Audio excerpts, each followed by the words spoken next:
Hey, Pardon My Take listeners, you can find every episode on Apple Podcasts and Spotify. Prime members can listen ad-free on Amazon Music. On today's Pardon My Take, we have a two for Fridays. Booger McFarland, our good friend. And then we have USC quarterback, Heisman hopeful, maybe not this year because they didn't play enough of a season, but next year, and also future first-round draft pick, Kedon Slovis. Part of the Pardon My Take QB. We're groomers. We groom guys. We're groomers. We're QB groomers. All right, so we have both those guys. Great interviews. We have a full Week 14 preview. We're gonna enjoy it. We're gonna sit down. We're gonna let it wash over us. We're gonna say to ourselves, we don't have a ton of football left, so you gotta let it just capture this moment. We have Billy Gate. We have Fyre Fest of the week. Billghazi. we have Fantasy Fuccbois and much more. Before we do all that, Pardon My Take is brought to you by our friends at the Cash App. Not only is the easiest place to send money, it is the safest. Go to the Cash App right now. Use the code Barstool. You get $10 for free, $10 to the ASPCA. Cash App. We love the Cash App. They're giving away free money all the time on Twitch, on Instagram, on Twitter. You need a cash tag, though. You cannot get the free money if you don't have a cash tag. You can invest in stocks. You can pay money to your friends, family, whatever you want to do. It links directly to your bank account. It is the best app out there, literally the best app out there. So go download it right now. We love the Cash App. They've been our presenting sponsor for a while now. They are the fucking best. I can say that because they love us and we love them. The Cash App. If you love us, go download the Cash App. Use code Barstool. You get $10 for free, $10 to the ASPCA. Okay, let's go.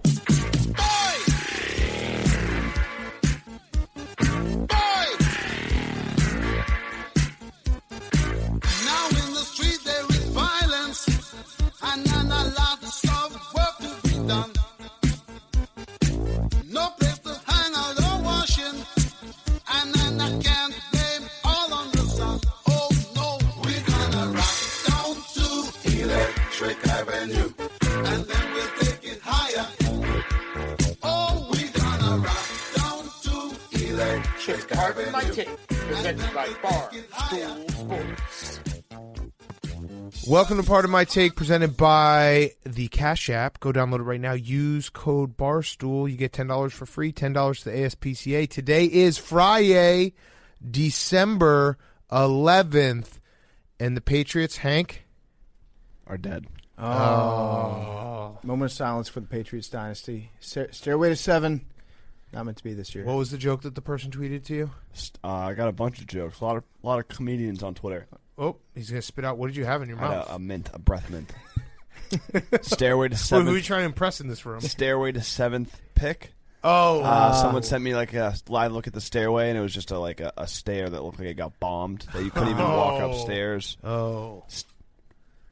What was that one? What? No, I'm actually not going to read that. What was that one, Hank? It's not appropriate. It's not appropriate. I was literally going through my mentions. I'm not going to read it. Live Can we look. bleep it? I actually don't want to say it. But Okay. It's kind of funny. Okay. Just Live say look it. at the Say it, we'll bleep stairway. it. Stairway to What? All right, that didn't even make sense. But do bleep it, because then people will have to guess. Yeah. No, that was fun. That was a bad one. I know. I was literally reading my mentions. I was about to read it. Who is that guy really? His brain is mush. Live look at the stairway. Bill Belichick's trying to walk up it, and then an owl comes down and lands on his head and murders him at the bottom like that dude's wife. Oh, man. That was it was a tough game to watch. The Rams, I think, are very much for real. But the Patriots defense deserves credit because they hung in there and they played it's very hard to play defense when your offense is that bad. But I don't know. So, Hank, is it over? It's over? It's over. This was a must-win. The Rams now are in full control of the NFC West. The Rams control their own destiny because although they're liable to fall a game behind Seattle, they play Seattle next week. Yes. And so if they finish with the Cardinals. Yeah, so if they win out, as much as one can control their own destiny. No, they've already beaten the Seahawks, so they're actually ahead of them right now. Okay. The Rams beat the Seahawks. Yeah, so remember Russell Wilson didn't run that time, and he threw they held them to like 16 points. Right, but kind of kicked their ass. But if the Seahawks win this weekend, same record. Yep. So yeah, this is how you do playoff predictors, folks. This is what we're talking about on Monday. None of this nerd stuff. But then if the Seahawks beat them next weekend, yeah, just get confused with your own words. Then But the Seahawks beat them next weekend, then that's a problem. Correct. Then that's a problem. That's a problem. That's a problem for the Rams. Yes. So the Rams, although Elijah Moore can show up and piss on something, and then no one controls their own destiny. Yeah, we turned off the sound. Did Cam get benched, or was it just like this game's over? I think it was this game's over. Okay. It was anytime it's in the fourth quarter, you're down by 20 points. It's like you don't want Cam to get more hurt, and that's the chatter. Also, ban yellow cleats forever. We've been saying it. Yellow cleats and yellow gloves. I've been confused about flags all night. And we also had the great visual of Bill Belichick. Like, if you had to make a prediction of the NFL in the age of COVID, I would say first pick would be Bill Belichick having very funny visuals with the masks. So he had the face hole mask. That was he was double bagging it, which can be more dangerous because then you get the friction. Yep. But the underneath mask had a mouth hole cut out. It looked like a mask that had a fleshlight on the front. Yes. Of it. And then he had the nurses, the healthcare professional mask on the outside of that. Right. So it was technically two masks, but it was the cutoffs of mask on the inside, right, and then the hoodie on the outside. It was, so not a really great game, but Sean McVay, I would say, does this count as the monkey off your back? I think he'd rather have the Super Bowl. Well, I mean, he killed the dynasty. Yeah. So yes, he did. But I think he'd still rather have the Super Bowl, but this probably has to feel a little bit good that he was able to beat Bill Belichick. Fast turf, not really fast, under hit. Do you think that the fact that he now beat Bill Belichick, it replaces some of the memories because he's got the photographic memory, so he remembers everything about that Super Bowl. I still think you'd rather have the Super Bowl. But does it replace, does it move one of those memories a little bit further back? Like if you were to ask Sean McVay a month from now, be like, so when you guys played the Patriots, right, would his photographic memory go immediately back to this game, or would he go back to the Super Bowl? Damn, Cam Akers ran for 171 yards. Yeah. Look at you. That's nice. The Rams are a complete team. I really do think so. Yeah. McVay he does trouble me a little bit. His eyes have gotten wider this season. Have you noticed that? Also, he did the happy-go-lucky sprint on a pick-six play. I don't really know. Hank, you don't want Cam back on the Patriots, right? Nah. I mean, it was very telling when they got down, when it was still a game in the first quarter, or maybe it was the second quarter. They got down in the red zone and they didn't throw. Like fourth down, they try an option play that's well guarded. It just, if you can't throw, the quarterback should be able to throw. Ideally. Yeah. In the NFL? The Bears have tried to win without a throwing quarterback for a very long time. It doesn't work. It's not good. No, it's not good. Cam, they're saying that he's injured. They're saying he's got like an ab issue. Matthew Berry's tweet, 31 teams passed on him. The core controls your whole body now. Yeah. Now 32 teams will pass on this offseason. Teams. But again, a team should bring him in as just like basically a short yardage. Let's just remember, though, because I do think we were having the discussion while we were watching the game about Cam. He did win an MVP. Mm-hmm. He was at one point a very good, great quarterback, throwing, running, doing the whole thing. His Auburn years were awesome. So let's just remember that for a second, okay? Because we actually, I don't really know, how old is Cam Newton? I don't know what his career where it goes from here. You know what I mean? He's not that old. He's going to be 32 next year. So that's not he's not that old, but if you're not healthy, you can't play quarterback like he. So that's the thing about Cam is like why isn't he a great passer? And it's like, well, he used to be a really good passer too. Right. There were a few years where Cam was like lighting very shit good. up. Very good. He's just like his entire game has gone downhill. So yes. I don't know. I think Cam Newton might retire after this year. I don't know, Jim. Not to pick on Hank, but the other news that we had to talk about before we get to NFL Week 14, Coach K is the biggest front-running fraud of all time. Not to brag, but we called it. It was they have one game.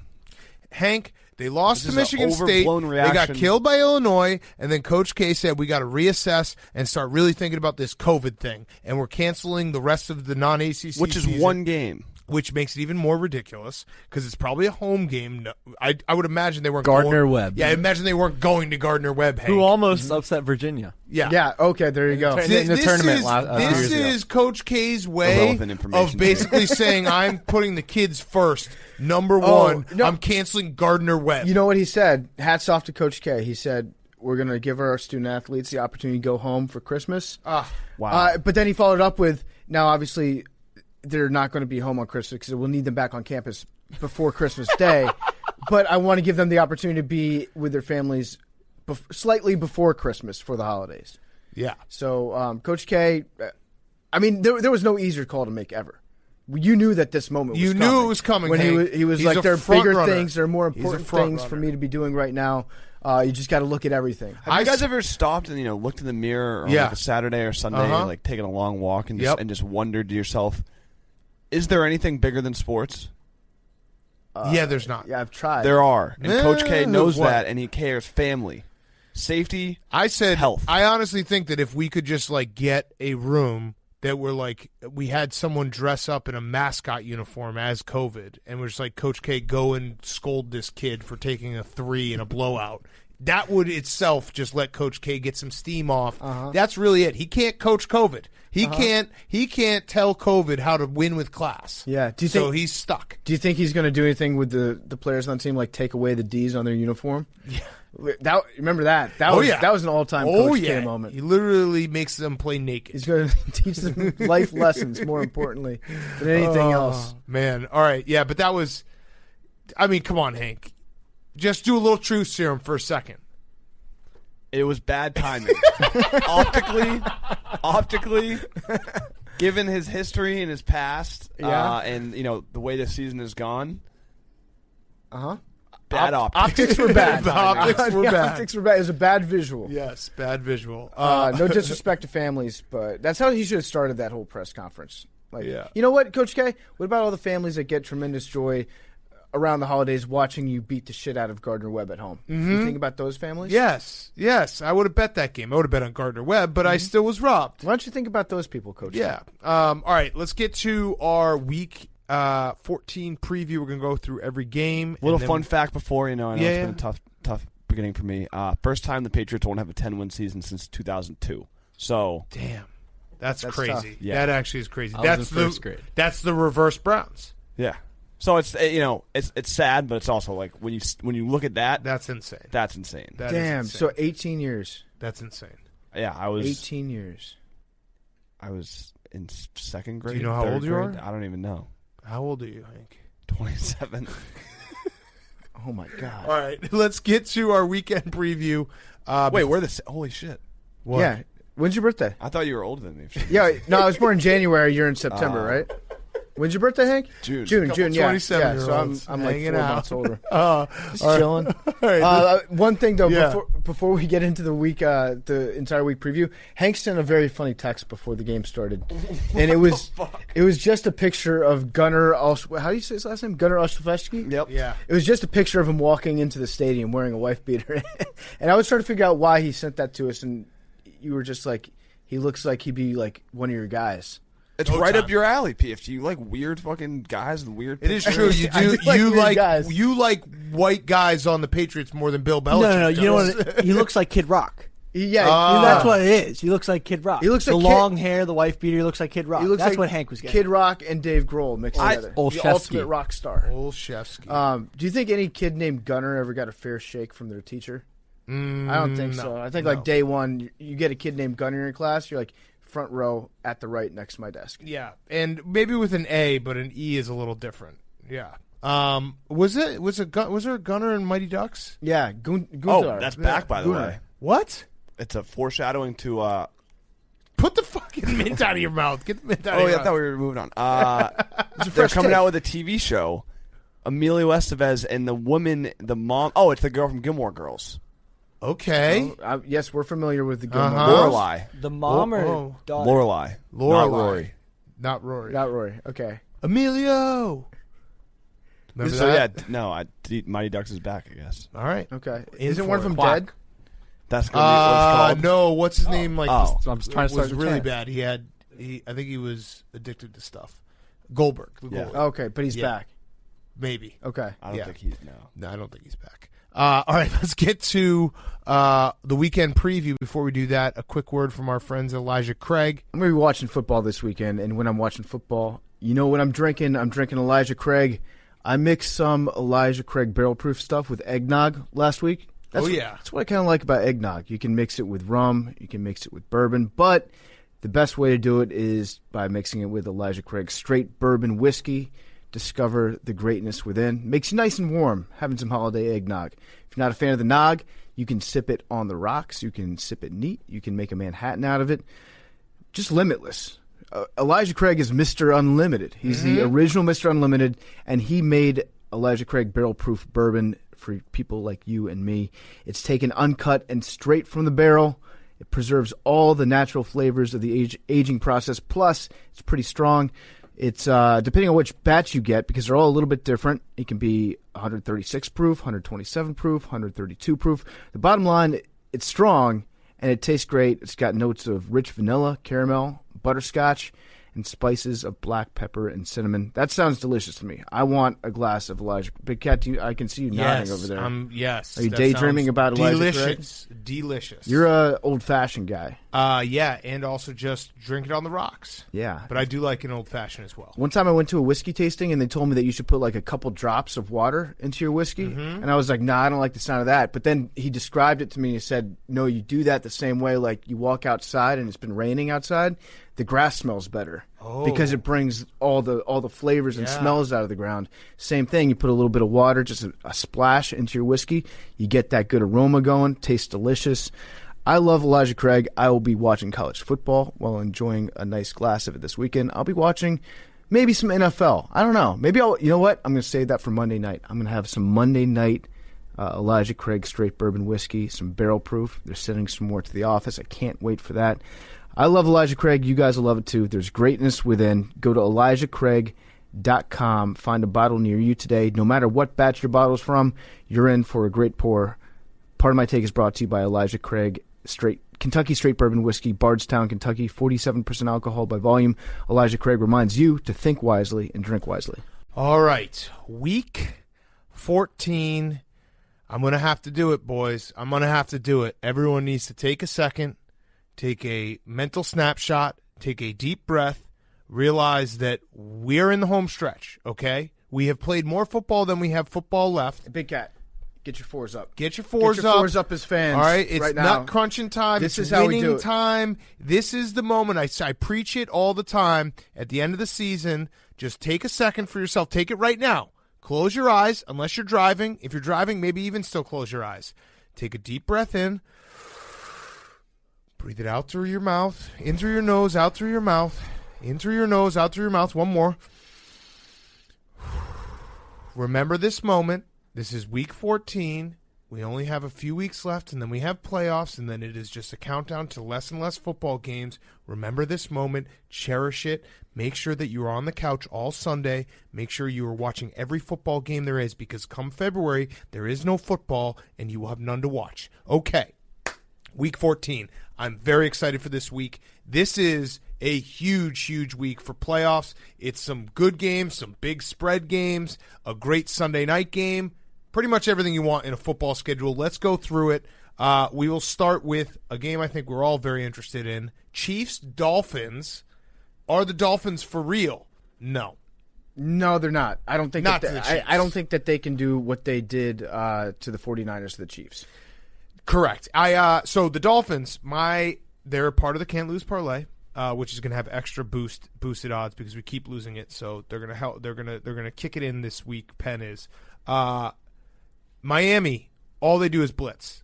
Patrick Mahomes. All he does is be literally the best quarterback against the blitz, according to QBR, since they started the stat. Mm-hmm. So I don't think that's a great combo. Not to mention, Hank, remember a little old thing we talked about last year? Turnover luck? Miami's number one in that. So, guess who doesn't turn it over? Patrick Mahomes. So I at least hope that we get a little bit of Andy Reid breaking out the Tommy Bahama this weekend, because it is going to be in Miami. That's as close as he's going to get to being in a tropical environment. We didn't get to see him at the coaches' meeting because of COVID last year.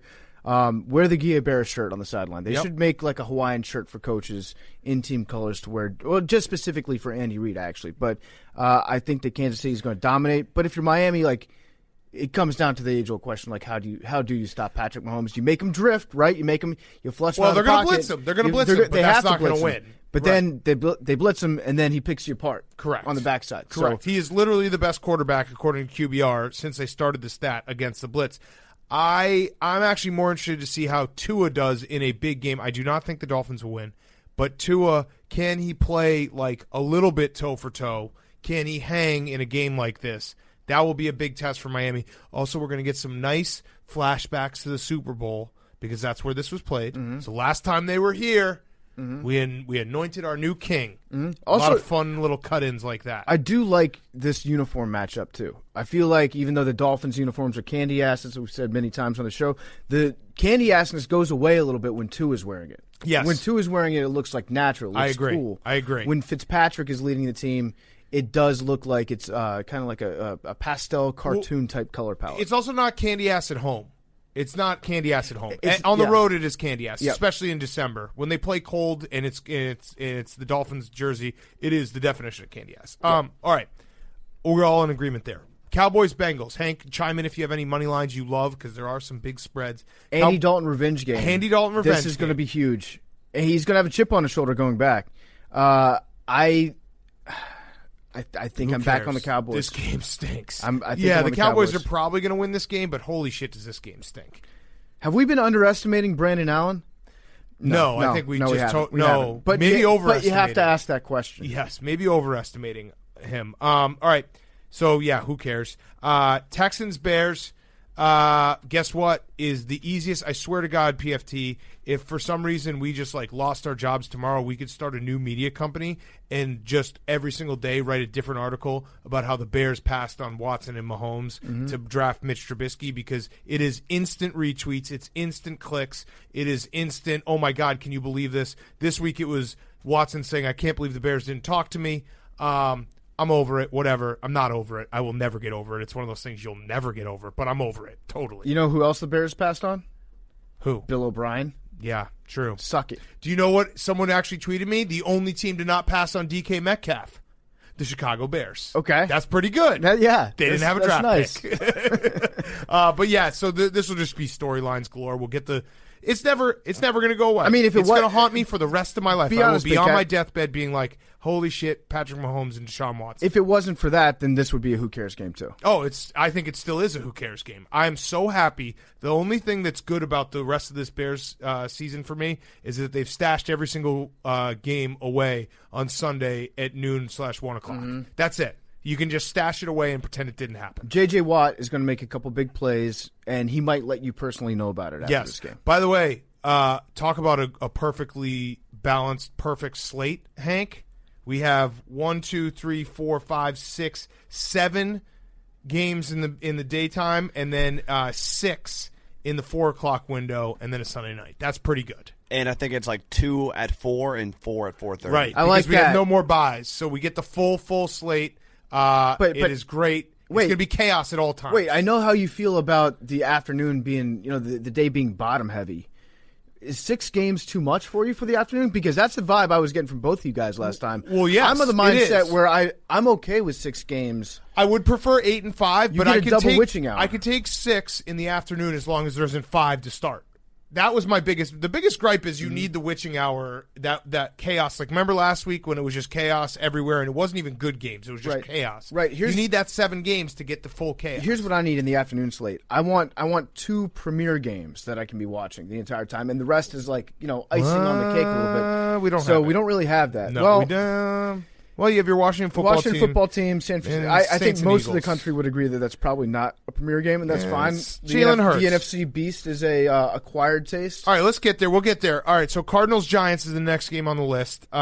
So weeks 1 through 9, Kyler Murray, we were all talking about MVP, watch out for Kyler Murray. He was 7th in efficiency. Since then, since week 10, he is exactly the quarterback in front of him is Cam Newton. The quarterback behind him is Drew Lock. So, whoops. Not great. Kyler Murray, for some reason, to me, he's not an East Coast quarterback. No. He doesn't feel like an East Coast guy. That's my most Colin Cowherd take of the week, is that he feels like he should be playing always in the afternoon, usually in the sun somewhere. I don't know if he's cut out to beat these New York football Giants. They're on a roll. I am rooting for the Giants. Okay, but here's the other thing: is Daniel Jones? Did you see the story where it's the Giants can't trust Daniel Jones' own analysis of his injury? No shit. Daniel Jones is definitely he is absolutely one of those guys who will say I can play at all times because he's just kind of too not dumb, but I just think all he does is play football. I think that he grew up always listening to his coaches, right? Always, and he never wants to disappoint his coach. And so to him, being injured is a disappointment He's to Joe good to Judge. And so he knows that coaches like to hear, put me in. Yes. Not because he actually really, really has a burning desire to always play, but because I think he thinks that Joe Judge will think less of him if he's hurt as a man, which he might. He absolutely will. So, yeah, I think he's going to play. He's going to be less than 100%. I do still like the Giants, though. I don't know why they're giving up 3 points at home. Well, Colt McCoy, and it's also 1.5. But yes, Colt McCoy. It's gone down to 1.5. I've got a 3 right now. Colt McCoy would probably be the answer. It would be my guess. Colt McCoy, because you kind of forget, like, oh yeah, Colt McCoy is the quarterback. Maybe, and people still buy the fucking. I don't know why they still buy it. Oh, it went back to 3. It's been all over. I don't know why people still buy Kyler Murray and Cliff Kingsbury right now because they are broken. But I guess that's just going to keep happening. Yeah. I will stand up for a short king on most occasions. It's just weird when a head coach is taller than his quarterback. Yes. It gives off a Pee-wee vibe. Mm-hmm. All right, Vikings, Bucks. The Bucks are going to annihilate the Vikings. When you look at the Vikings, they're 6-6. Everyone's had their little moment where they're like, watch out for the Vikings. And then that's going to be your money line? All right. One of. Really? Okay. Well, let me just throw this out there. The Bucks, their losses this year have come against very good defenses. They've lost to the Saints twice. They lost to the Rams. They lost to the Bears when the Bears were still playing defense and playing a good defense. And they lost to, who was the last loss? The Chiefs, who their defense, yeah. I mean, they were out 100 points to start the game. Those are really good teams, minus the Bears, but the Bears were still playing defense back then. It's also a matchup of strengths here at quarterback position because you got Kirk Cousins, who can't play at night, and Tom Brady, who also can't play at night. Right. They'll probably hang out after the game, hit the Golden Corral for like the early bird special, go home, be in bed by 8 p.m. 1 p.m. is a perfect time slot for Tom Brady this year, obviously. I'm gonna go to my deathbed saying this: like the Tampa Bay Buccaneers are the most talented team in the NFL. Yeah, that's the line. Hank, can I talk you out of it with a couple stats? Yes, please. Brady off a bye since 2010 is 7-3. The Minnesota Vikings want to run the ball. The Tampa Bay Buccaneers have been number 1 against the run in like the last year and a half. I would be very worried about that. Also, a visual game. Kirk Cousins. Grass stains, maybe a little warm. He's looking a little extra short. He gets sacked a couple times. You don't want that. Tom Brady's going to get – the Bucs have killed bad defenses. They killed the Packers, bad defense. They killed the Panthers twice. They killed the Raiders. The Vikings are a lower half defense. I think the Bucs are going to kill them, and everyone's going to be like, ooh, watch out for the Bucs. There are a lot of mega churches in Tampa, Florida, too. Billy was about to ask that. I looked it up. Nice, Billy. I don't really know how many there are, but the first thing that popped up was a list of the top 10 best mega churches in Tampa, Florida. So to me, that implies that there are many mega churches. Many mega churches. Kirk Cousins, we've established that's not a great environment for him. I like the Buccaneers, too. They're in the Cant Lose Parlay. All right, next up, Broncos, Panthers. These two teams are 64-88 since they met in the Super Bowl in 2015. Not so good. No. Isn't it kind of weird to think that they played in the Super Bowl? Business decision game. Not that long ago. Yeah. Like, it really wasn't that long ago. It was 5 years ago. Uh-huh. And is it time to ask, like, did Cam Newton not talking to the media after the game curse him? We pay his salary by coming up with these storylines Did for him. Peyton Manning retiring? He never bounced back. Yeah, probably. Maybe. So, Carolina, Denver. Matt Rule said something today about Christian McCaffrey, which makes me believe that he is starting to think that maybe they shouldn't have given Christian McCaffrey that megabucks extension. Well, technically, did Matt Rule give it to him? Yeah, that was like one of the first things that happened. Yeah. And I was saying when it did happen, like this is a classic new coach move. Got to do it to ingratiate himself to the franchise, to the fans. You lose Luke Kuechly. You have to walk in the door and say like, this is my guy here. Yes. If you're a first time head coach, and Christian was his guy. I think Matt Rule has kind of learned that he can win with it. Also, it's got to be kind of like it has to be a little frustrating to be Christian McCaffrey's coach, knowing that every week you have to come up with all these different cool ways to get him the ball. Yes, because he's so good. Yes, and the defense is just keying in on him, and you know he's going to get injured again. Yeah. All right. I don't really know who to pick on that game. I'd say Panthers maybe. Panthers. I'm taking the Panthers because they said that Blake Bortles has been spending most of his time outside of the facility. They're having him as a virtual quarterback for for the most part. That's so bad for team the morale. best part of Blake Bortles is having him around the guys. Right. But that's probably good for Blake Bortles not being able to purchase dip. Yeah, also that. Titans-Jags. I don't know how, I don't know why, but this game just feels like it's going to be 1,000,000 points, and it's going to come down to the witching hour. I don't know why. It just feels that way. Because this game shouldn't. The Titans should be able to dominate, but I don't know. It's just a weird matchup. Both defenses kind of stink. It's going to be chaos, back and forth. Mike Glennon. Mm-hmm. I'm excited for it. Play this game in England. Yes. That's all I'm going to say. Play this game in England. All right, afternoon slate. Good afternoon slate. Well, not great, but good. Colts-Raiders, the first one. So this is truly a loser-leave-town game. Yeah. Because, according to the ESPN playoff predictor, the Colts right now are 39% chance to make the playoffs. If they win, they go to over 75% chance. The Raiders are 42%. The Colts would gain 39% to over 75% chance to make the playoffs. Big Kornacki. The Raiders would gain 42% chance to just under 75% chance of making the playoffs. Yeah. So the winner basically is in the playoffs, and the loser is going to be in a lot of trouble. I'm looking forward to this game. This is going to be one of my favorite games to watch this week. I think there are going to be a shitload of points scored, and I'm leaning towards Vegas in this one. Yep. Yeah, I'll say that. I'm leaning towards Vegas. I would not put either team in your Cant Lose Parlay, but no. This is going to be like the crown jewel of the afternoon. Jets, Philip Seahawks. Rivers and Derek Carr in the fourth quarter. Very animated, weird quarterbacks. They're probably going to yell at each other. Jets, Seahawks. Seahawks are going to kill them. Yeah. I think so. Shout out to the Jets, who nominated a guy for the Walter Payton Man of the Year award. A guy who was cut by the Jets, who's no longer on the team. So. How about Myles Garrett? Yeah, Myles Garrett getting it. That's kind of like a mini comeback player of the year. Yeah, Time Magazine should do a comeback person of the year. Yeah, yes. Myles Garrett would probably have a strong case for that. Myles Garrett. If you're the guy that is no longer on the Jets and also got nominated for Walter Payton Man of the Year, that's like the best of both worlds for that guy. Yes. You are truly living your best life you right are. now. Jamal Adams is going to do something in this game, revenge game. Did you see Jamal Adams was mad that they lost to the Giants because it's a New York team? Yeah. So think about what would happen if they lost to the Jets. Mm-hmm. All right, Saints-Eagles. Fun fact, Jalen Hurts has only been an underdog in one single game in his career, dating back to high school. And in that game, they lost 63-28. So you got to kind of hammer the Saints. Yeah. That was the LSU-Oklahoma semifinal game last year. Oh, that was a good one. So that clearly is statistically, that's a trend, PFT. It is. We can put a finger on that As one. an underdog, he got smoked. And the overhit.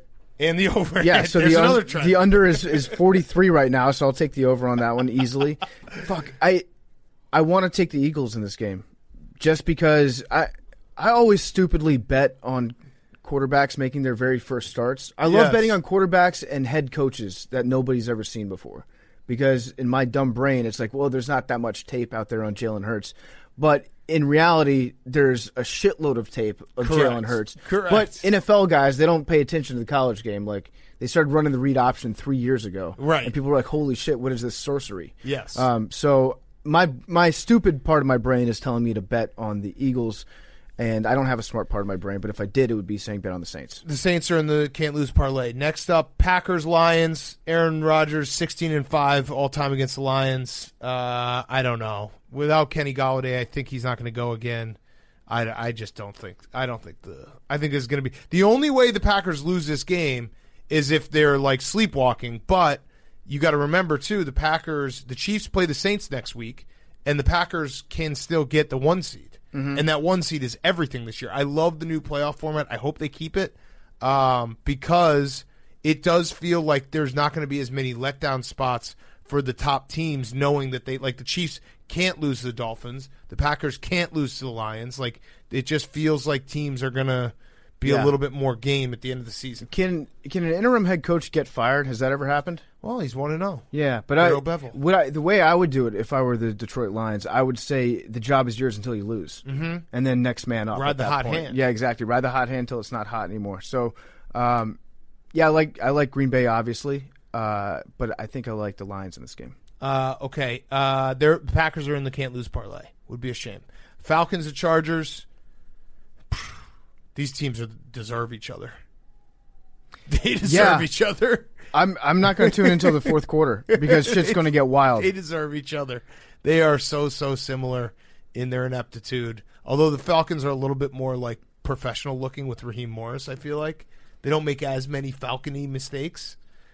Big Cat, did you not hear Anthony Lynn earlier this week? Yeah, he invoked Pearl Harbor. He said, listen, was it over when the Germans bombed Pearl Harbor? And you know what? A lot of people thought that things were bad then, but then it got a lot better afterwards. It's like true. the next 3 years, hundreds of thousands of people died. Yeah, right. World War. That kicked ass. Yeah, so if anything tells you after the Patriots beat them 45-0, we're on the brink of World War III. We're on the brink of World War III, and then maybe like 5 years from now, then the Chargers will be better, which might make the Chargers. You know how like people say like they're a couple pieces away from being great. Always love their roster. Always love the roster of the Chargers, no matter what. The Chargers feel like they're 2 head coaches away from being great. Yes. So whoever they hire next is going to be a shithead, and then somehow they'll luck into the coach they get after that. Yes, I'd agree with that. All right, last up for the Sunday afternoon slate, Washington football team at the Niners. I actually think the Washington football team, I like them in this game, PFT. I like them too. The only thing that concerns me is Kyle Shanahan hates Dan Snyder. Yes. Like absolutely cannot stand Dan Snyder. He's got some trick plays he's been holding back. Yes, he's got a lot. Greg Kittle's not playing, I hope. I don't know. Not because I hope he's injured, but sounds like you do. Because I hope he's looking out for his future. There we go. And opting out of this game. Yes. It's going to be played in Arizona, which will be weird, but my heart says go with the football team, and my dick says take the over. Oh, so Nick Mullins. Let's go. Late in the game, he's an over machine. I feel like this is 35-20 football team. Okay, Steelers at Bills, Sunday Night Football, going to be great. I had the idea of we need to just get one of those low-flying planes and just spray the entire city of Buffalo in vaccine. That would be nice. Because I know you were talking like, let's get him vaccinated. Maybe that's what everyone goes to their front lawn and we just do it that way. Yeah, it's either give everybody the vaccine there first as first responders, or actually, Bills fans are essential workers. I'll just say it. Bills fans during December, Bills fans are essential workers. They make my Sundays that much better watching them before the game, seeing the videos on Twitter, seeing them in the stands during the game, having Josh Allen like try to throw a ball out of the stadium. He can't try to throw a ball out of a stadium when there's nobody there. That's not fun. It would be great if Cuomo did one of his press conferences with this slideshow and it said like vaccines, number 1, hospital workers, number 2, guys named Joe, Paul, Bill, and like Troy, who live in Western New York and own a pair of Zubas. Yeah. Number 3, essential workers. Or number 2, Pinto Ron. Yes. Number 3, all those guys. Yes. I said this on Twitter yesterday because the Bills were like debuting. They're going color rush, by the way. Ooh. So get your underwear in order. I would absolutely love to see Bills playing Zubas. Yes. And like for the color rush. Of course. Why has that not happened yet? Of course. I think Billy just nutted over there. That would be so awesome. It would be so like awesome. it doesn't have to be like full Zubas because I understand that would probably like it'd probably make some people with just weak the stomachs line throw in up the at home. pants. But the stripe in the pants are the buffalo on the helmet. Yes, would be do it. Oh my God, do it. So I'm very much looking forward to. I think the Bills are going to crush them. Actually, this is the first Sunday night game in Buffalo since 2007. The Patriots played them in 2007. Final score 56-10 Pats. Ooh, I was going to say because it sucks that there's not fans. Mike Tomlin as an underdog's 18-6 against the spread since 2015. Something to look out for. Okay. I do feel like that is the Steeler way that Mike Tomlin, if they're big favorites, if they feel like they're playing an inferior opponent, they usually come out flat. When they're in a spot where it feels like the whole world's against them, they answer the bell. All right. That is. Do we know what day of the week the Ravens are playing on yet? Monday. Is that solidified? Against the Browns. Ravens, they just don't play at normally scheduled times anymore. Never. All right, so the Cant Lose Parlay, like I said, it has been losing. I'll be fully admit that. We're going to try to get it as boosted as we can, but it's Seahawks, Bucks, Saints, Chiefs. Billy, you want to explain what you got? Billy has 32 outcomes. Well, there's 32 outcomes, and this week I think it's 20 of them have positive outcomes. You got to check it out. Why don't you get rid of the ones that have negative outcomes? Because that's impossible. Because if I could, I would have. I'm just thinking with common sense here. So, it's very hard to explain. There's about 5 different bets. Okay. But to make it basic, we're depending a lot on the Broncos to win this week. It was hinging on the Lions last so the week. Broncos are everything for you. Kind of. Okay. So we'll see. Right. That's never a mark of a good system. No, that's a problem. That is a big time problem, Billy, and you know it. I hope you make a lot of money. I like the Cant Lose Parlay this week. Yeah, I will see. I don't think he can lose. No, I don't think he Say can those either. teams again. Seahawks, Bucks, Saints, Chiefs. The only one I'm not nervous about any of them. So the Packers, I misspoke, is not in it. Seahawks, Bucks, Saints, Chiefs. If you want to do the deluxe Cant Lose Parlay, we're going to get it boosted. Toss in the Titans. We're going to get it boosted. Ooh. Okay. Yeah.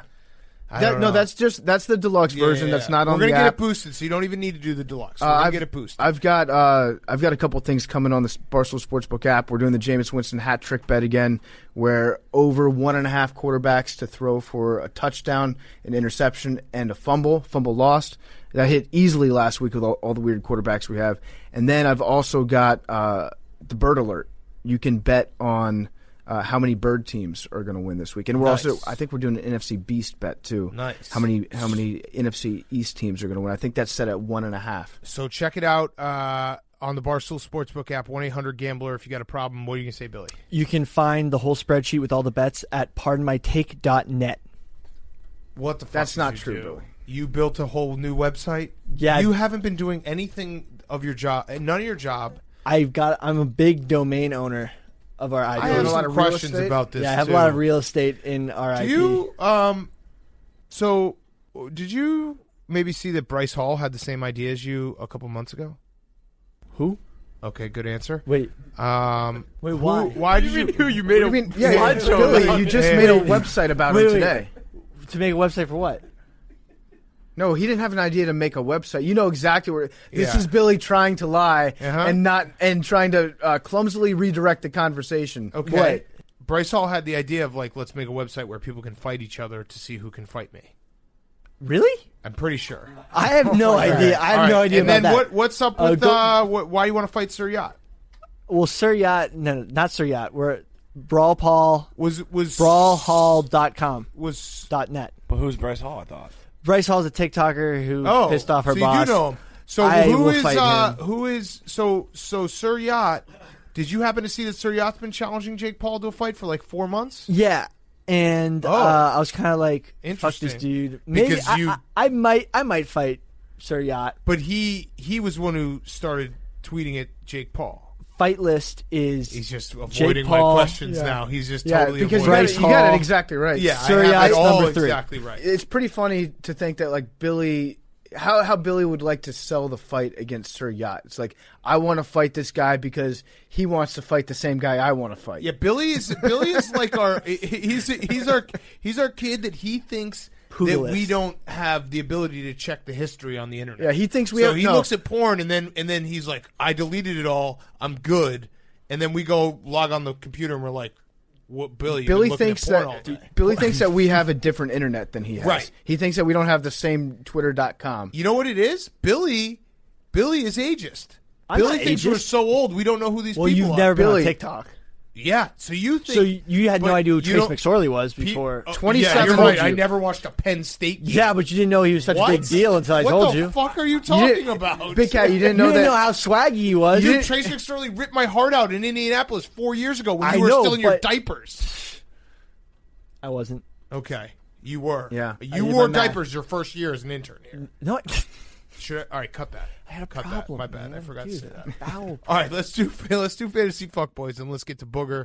And we have Kedon Slovis from USC, starting quarterback. We're entering him into the Pardon My Take team because he's going to be the #1 pick in a couple of years.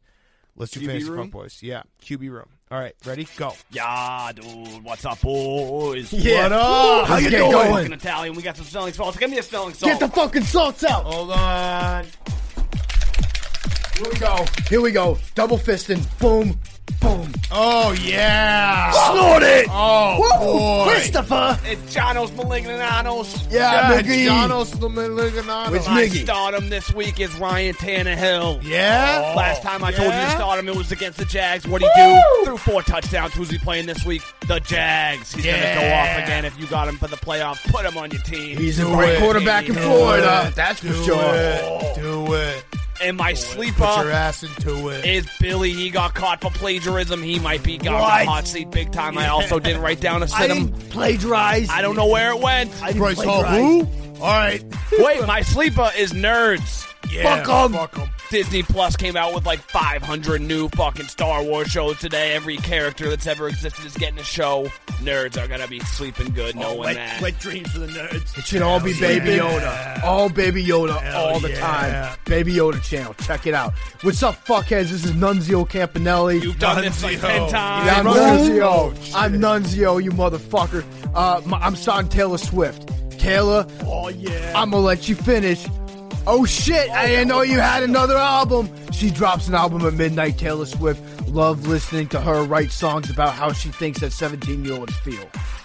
Oh, hell yes. I'm sitting, I love her. I'm sitting, Paul George, PG-13, got the bag, big playoff P. He's got 2 first names. He's got 0 last Shit. chances left. That's my stardom. This guy sucks. He's signed with the Clippers because he's going to get cut. Yeah. Fuck PG-13. All right, I got it. You didn't take my whole thing, so that's good. My sleeper. Yeah. I'm sleeping Chris Carson. My sleeper is Chris Carson this weekend. Nice. Russell Wilson is overcooked. He cooked too much. Time to order some Grubhub. Seamless in Seattle. Feed Chris Carson the rock. Let Chris eat. Yes, let him eat. All right, what up, guys? It's Frankie Fettuccini. My up, Frankie? stardom is Playoff P as well. Playoff P because Playoff P said he got his trainer back to his MVP form. Playoff P's never won an MVP. Yeah, I love it. He's finished top 10 twice in his entire career. I love it. He's fucking delusional. You I need thought- a little bit of crazy I in your thought shit. I was going crazy in my head. I almost spoke Spanish there. My bad. My cabeza. I thought I was going local into cabeza because I was like, when did Playoff P win MVP? Oh, yeah, he did it. All you got to do is you just drop the last vowel out. You just say, crazy in my cabez. Cabez. My The cabez. Go All right, ahead. my sit-em is Bob Costas. Everyone thought he was on Twitter. He's not on Twitter. Bob Costas hates Twitter. Bob Costas would never be on Twitter. Also, that wasn't Pink Eye. You'd have to be a real shithead to fall for that trick. Holy shit. Can you just... We'll say about it after. All right, my sleeper is Josh Pastner. He did the Georgia Tech coach. He had a confetti ball that looked like COVID, and it was the most awkward thing ever. Pinata? Pinata. They smashed it. A pinata. A Yeah. pinata. A pinata. How we doing? It's Ricky Romero. up, My Ricky stardom is Jack Harlow's new album. I haven't listened to it yet, but if you listen to this on Friday, then you would have last night. And my other stardom is Broncos defense because McCaffrey's out. And my situm is potato salad. If you like that shit, just stop fucking around and eat mayo directly out of the can. Pussy. My sleeper is Papa John. What the fuck has that sick fuck been up to? I want him under 24/7 surveillance. You're Yeah. not Papa bless. God. He's a good, honest, fake Italian. You're not my You father. know he's not Italian, right? John Schnatter. John Schnatter. He's one of them germs. Yeah. Germs. You can't trust those guys. They fooled us back in 1930s. Or is that it? Yeah. All right. We got to clean up some things. One, Playoff P literally did say that. He's like, I'm back to my MVP form. I thought, 2. I was like seeing things. I was like, wait, did he win a playoff? No. Did he win MVP? No. 2, You guys got to come up with new names. okay. I was giving respect to one of the Rutgers forebearers legend of the Fantasy Fuckboys, Rutgers legend Nunzio. Also, I like fettuccine Alfredo. Yeah, and I just adding on to what Hank said about ESPN Plus and the Disney Plus thing. You buried the lead on this one, Hank, because ESPN is starting a new show in January. It's a new daily morning program on ESPN Plus that will recap the previous night's sports action, which goes deep on news, highlights, and trending topics. Whoa. Can you believe that? Damn. Can you believe that? That's going to be crazy. It's Get Up, the sequel? It's like Sports Center mixed with Get Up. I hope it's hosted by Mike Greenberg. I'm excited. And Mike Greenberg might do this show during commercial breaks for Get Up. He just might pull a webcam in front of his face and start his own new show. Yes. All right, so the other one we had to clean up. All right, Bob Costas. It's just we need to take a second and just realize, like, Bob Costas really did do an entire Olympics with pink eye. Yeah. Like, that's just the funniest. We should... Hard worker. Okay, Jake. we should have, like, a day that we all just remember it. Can you actually, Jake, can you find the date and we can just do like a 10-minute deep dive on it, how funny it was, because it's just we just need to every now and then when like you're sitting by yourself and your mind wanders, just take it to that place that Bob Costas got in front of America and tried to deny that he had pink eye when he so clearly had pink eye. And you got to watch it spread also. Like it started out on just one eye, it crept across his face. It'd be one thing if Costas was kind of like a talking head that would just run the highlights. Yep. But he was also working in his like geopolitical soliloquies, talking about like how certain countries' aggressive natures towards others can be problematic. Right. And meanwhile, it looked like he was Odell Beckhaming the shit out of some cheap hooker at his hotel at the end of the day. Just like it looked like there was fecal matter all over his face. All over his face. And then 3, did you guys see the Josh Pastner thing? It was so awkward. So Georgia Tech won on the road against, I think, Nebraska. And so he had a COVID pinata. He smashes it. Doesn't smash the first time, and then he smashes it, and then it's candy. But it's like a bunch of like 19 and 20-year-olds who are like, but it's... Do you eat the candy? Yeah, well, it's just candy. Is it a test to see if you eat the COVID candy? It was just such a funny NCAA moment where it's like, all you can give them is candy. It'd be funny if it was like Airheads and if it was like Taffy. hand sanitizer inside and masks and shit. But it's like if it was cash, if it was booze, like all these things it could be. And it's like, oh, yeah, that's right. You guys aren't 8 years old. We're not at a birthday party. Yeah, it was so awkward. I was thinking it was going to be a watermelon wrapped to look like a virus, and he was going to smash it, and then they would beat the Vikings. Yeah. Yep. That would be nice. Yep, that would have been nice. By the way, stay woke on the Bob Costas thing. I'm pretty sure that Putin gave him pink eye. Yeah, Putin definitely set that up. Probably. Said Costas's powerful inner monologues wouldn't be like spent on the invade. That's when he invaded like the fucking Ukraine. Yeah, and just so to show off. Yeah, he was like, you know what? If we can get Bob Costas off the air, I think people will ignore this. Yeah. Time wrote in an article on February 11th what's happening with Bob Costas' design, how you can avoid it. And Okay. it started the 7th, so that was all early right. into So it. let's put it into the calendar, and we'll bring that up. On February 11th? Yeah. Okay. Actually, I want to bring back this day in sports history too. Should I? But Maybe there's we'll so much after going football on. season. Maybe this week. After yeah, football this week season. in sports history. Once a week? Yeah, once a week. Okay. We'll do Yeah. a segment. Can you just? You got it. Can you not? Oh, you want me to do it on the podcast? Yeah. Yeah. Okay. I want to talk about it, but it's got to be shit like that. Like when stupid Joe stuff. Pa pooped his pants. And the When car Bob- turning on the Just street. basically Yeah. anything about poop is Yeah, what we're yeah. getting at. Okay. Now, how do you avoid getting pink eye? We'll figure it out. No, but you said that this is how you can avoid. Oh, I'd have to read the article. don't get in bed with Putin. yeah, good That's point. true. All right, let's do. Our website is broken. Like, you can't find old blogs, so I don't know if this was a joke blog you wrote or it was serious, but you wrote an article in 2014 that says Bob Costas' pink eye was allegedly caused by a bad Botox procedure. Oh, I remember that. That was there was a rumor, there was scuttlebutt that he tried to get a little tune-up right before the Olympics, a little Russian tune-up, and it went haywire, and he got pink eye. Pretty funny. This is a pro Bob Costas podcast. That would be the Mount Rushmore of cosmetic surgery gone wrong is Bob Costas and Joe Buck. We'd have to find 3 and 4. I always thought that Joan Rivers died. I always thought that Bob Probably Costas. not her. She died from it, I think. If you put Tara Reid. Did she? Isn't Joan Rivers still alive? No, you're thinking of her daughter, Joanne Rivers. yeah, she was the one. I Joan don't know. got. I don't know her daughter's No, name. it's Melissa Rivers. Melissa I have no Rivers. idea, Yeah. but that was very sad. She was a very funny comedian. I'd also like For real. to say for the record, I'm I believe that Bob Costas is a little more squirrely and has a little bit more like grit and determination than we give him credit for. Yeah. I feel like he's got a mean streak. To anyone that stayed on top of top of their field for as long as Bob Costas has, Yes. he's got some bodies buried somewhere. Yes. I was talking about like how he would love to just like there was some debate where it was like Vince McMahon versus Bob Costas. I think Vince McMahon wanted to beat up Bob Costas for something. Okay. I think that Bob Costas could actually survive in a wrestling match against Vince McMahon if it was in a big enough arena. Yes. Because he's that resourceful. Right. And kind of shady. And he would just kind of scold him to death. Yeah, just really embarrass him. What? You know who you probably haven't thought about in a long time? Who? Matt Lauer. Yeah, for good reason. Yeah. Uh-huh. Billy, He's just on you were a the thing. fan of his? No, he's a sick fuck. All right, good.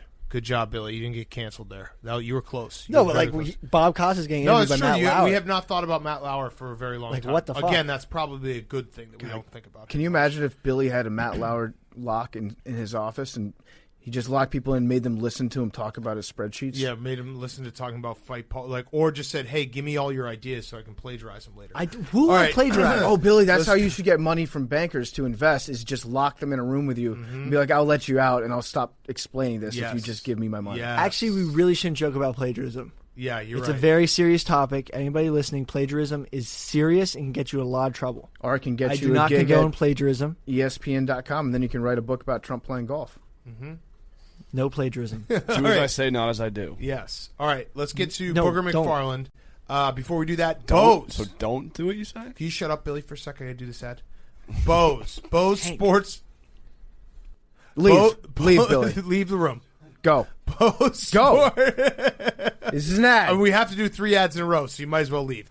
Bose Sports earbuds are designed to deliver Bose lifelike audio in a comfortably secure fit. They're out now. Sport earbuds will stay comfortable for hours and stay in place no matter how much you move. You might see the other earbuds out there. Well, guess what? They're not ready for you to go to the gym, to lift, to run, to bike, to do all these things. And the proprietary acoustics ports and premium drivers make your music sound clear and balanced, whether you listen loud or soft. You need to get these because they make your music sound amazing. No matter what you do, what exercise you do, no matter how much you sweat, no matter how much your ear moves around, maybe you're boxing, you can still have the earbuds in. That's how great they are. They make your music sound great. They sound really gets you motivated when there's nothing better than having like the perfect sound on. Perfect song when you're doing a big lift or you're trying to run and you're trying to keep the run going. All of that you can do and deliver with Bose. The touch controls are easy to use. It sounds crystal clear with Bose headphones. The sport earbuds are the absolute best. I saw PFT rocking some. He's in shape, so you're going to want to do it right now. Half of me. Half of you is going to be in shape very soon. So make sure that you check them out. The Bose earbuds are the best. Learn more. Visit Bose.com/barstool, BOSE.com/barstool. They're the best. The touch controls are easy to use. It is the perfect earbud if you are a workout person. Guess what? 2021's coming up. Your New Year's resolution. Start working out. Start listening to music while you work out. Start doing it all with Bose Sport Earbuds. Bose.com/barstool. Thank you to Bose, our wonderful, wonderful sponsor, Bose. Bose.com/barstool. Okay, here he is, Booger McFarland. Okay, we now welcome on our very good friend, recurring guest. It is Booger McFarland. It is nut crunching time in the NFL. Oh, I should start, by the way. Apologies for LSU's self-imposed bowl ban. I know they were looking forward to a bowl this year. Integrity matters. I like that they put their necks on the line. They said, we're gonna live our established values and self-impose this right Doing now. the right thing when no one's looking. We'll just wash this LSU season away, right? We just agree. Listen. Sometimes, man, it's about character. Like, who are you when no one's watching? Who are you when no one's looking? Are you going to stand up and do the right thing? And I'm so proud of my institution for self-imposing. Nobody had to tell us, hey, here's your discipline. We're going to discipline ourselves. So that's the type of institution we have, and I'm proud to be a part of it, buddy. That's right. Yeah. You can't spell integrity without grit, Boomer. Yeah, there we go. Ooh, Boomer. Yes, Oh, exactly. little Freudian. So you want to start there? Yeah. Because, we've been seeing you. We're a little bit jealous of you, Booger, because you get to hang out with Boomer every week. And he comes up with some of the best nicknames that we can't even begin to fathom how he does. Like the Rodrigo, no, you sunk my Blankenship. Holy shit. Minshew. It's, the Minshew sneeze. It's art. So what's it like being with Boomer while he's watching the games and while he's coming up with those recaps? Well, so that's the fun part about it, is sitting there watching the games, because that's when he comes up with all this stuff. Like he some people think he just does it off the cuff. No, he doesn't do that. He is sitting in there. So we normally get to what we call the war room, which is a huge room, conference room that's probably got, 15, 20 TVs in it. So we show up there right at kickoff every Sunday, and we watch all the games. And so we're there from about 1 till about halftime of the second game, so probably about 5:45, 6 o'clock. And during that time, he basically kind of talks to everyone, and he kind of bounces ideas. And sometimes he's just talking to himself. And I've heard him use those names or say nicknames and just to kind of get a reaction from the room. And you can tell the ones that are going to stay and the ones that are not. Yeah. What everyone's thinking is, what type of food are we doing on Sunday when it's Booger and Boomer hanging out watching games? Are you guys just going to town? Yeah, so here's the deal. So normally I start off very light. So I'll start off with a salad, just to kind of wet my palate a little bit, get all the burger and bacon from the night before out of there, and then I'll work my way toward some type of wrap, and then I'll finish up by kind of halftime or midway through the second game with about 16 just fried chicken wings. So it's a slow build. That is nice. That is. I like that you go salad and then you just put the salad inside of a wrap, so you're eating another salad. Or it's like, well, basically, yeah, it's kind of like an entire meal that's just drawn out over the course of the day. So you start out with a salad course, then you have the lunch course, and then you have the dinner, like the medium courses in between. You know what? It's a hell of a lot better than starting your day with 6 donuts, Listen, you do every Saturday. Once a week, it's a nice little treat. Don't hate. Come on. It's a dad move. Also, listen, once January 1st, 2021 comes around, I'm going to be getting serious about my health. So I'm just finishing off the stretch here. Okay. Good for you then. Yeah, I gotta really earn it in this last few weeks. Really, let myself go. All right, let's talk some football. First up, you were clearly in the conspiracy theory that Greg Williams, Dr. Heat, did that blitz on purpose against the Raiders. We are in the camp of it's Dr. Heat, and you can't change Dr. Heat. That's what he does. He brings the heat. Why do you think he did that on purpose, and are you shocked that he got fired almost immediately after? Well, no, I think he did it on purpose based on the fact that he and Adam Gase just don't get along. And I think if you go back earlier in the season, I think it's clear based on the comments and them having to have that private meeting that they didn't get along. And so now Gase probably should have fired him at that point, but he decided not to. And, he had to answer questions with the New York media, et cetera, et cetera. Now you fast forward.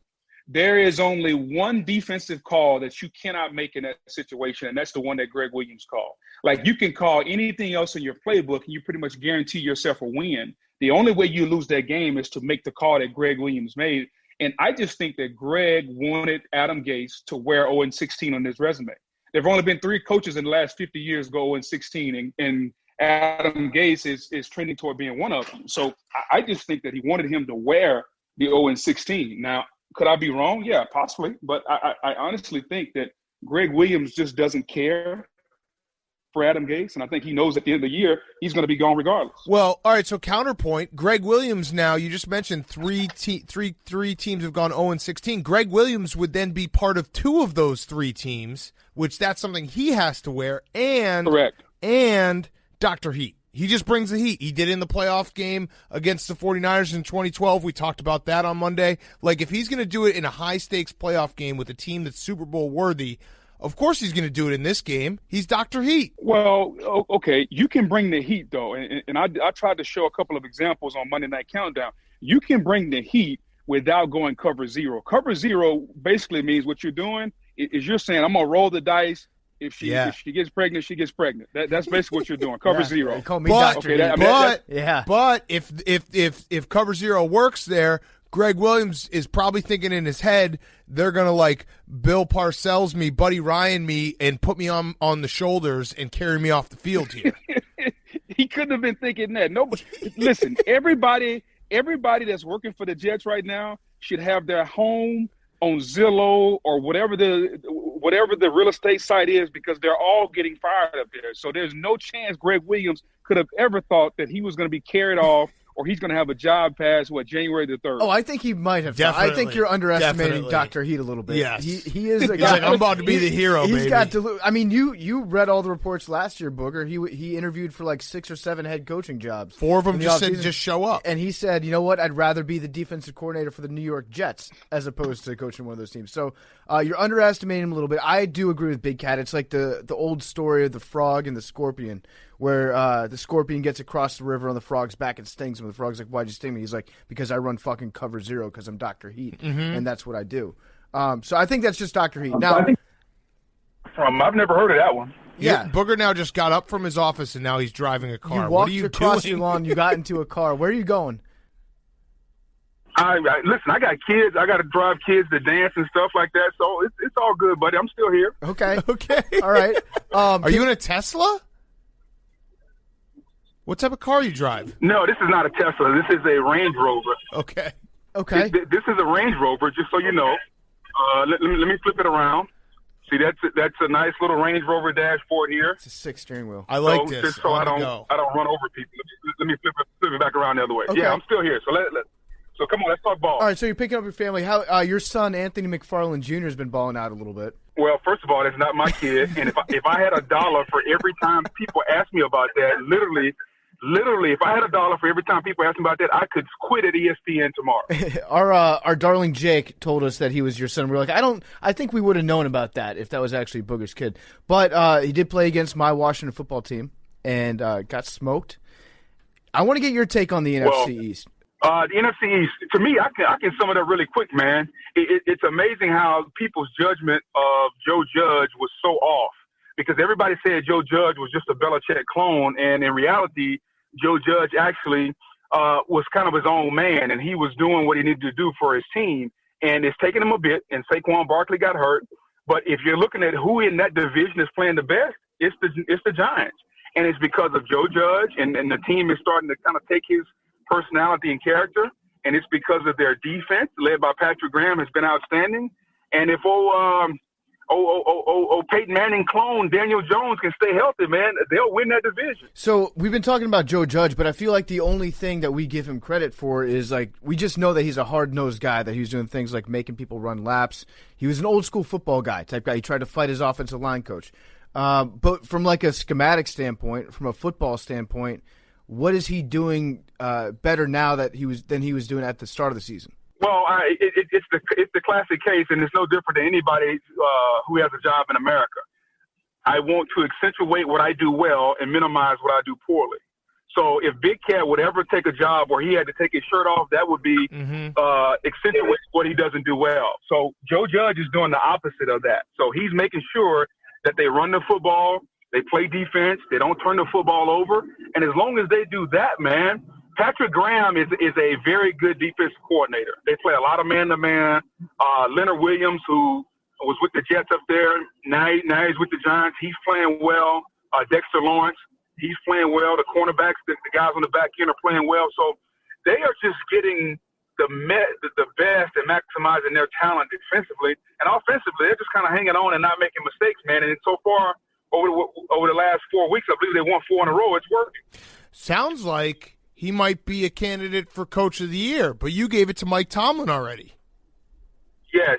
Now, just because you won 4 in a row, I'm not going to discard those 7 L's you took early in the season, so let's not go crazy here. What about Kevin Stefanski, though? What about Kevin Stefanski? You had Tomlin and Flores as your 1-2. I would say Kevin Stefanski getting the Browns the most wins they've had in 20 years should be in the conversation.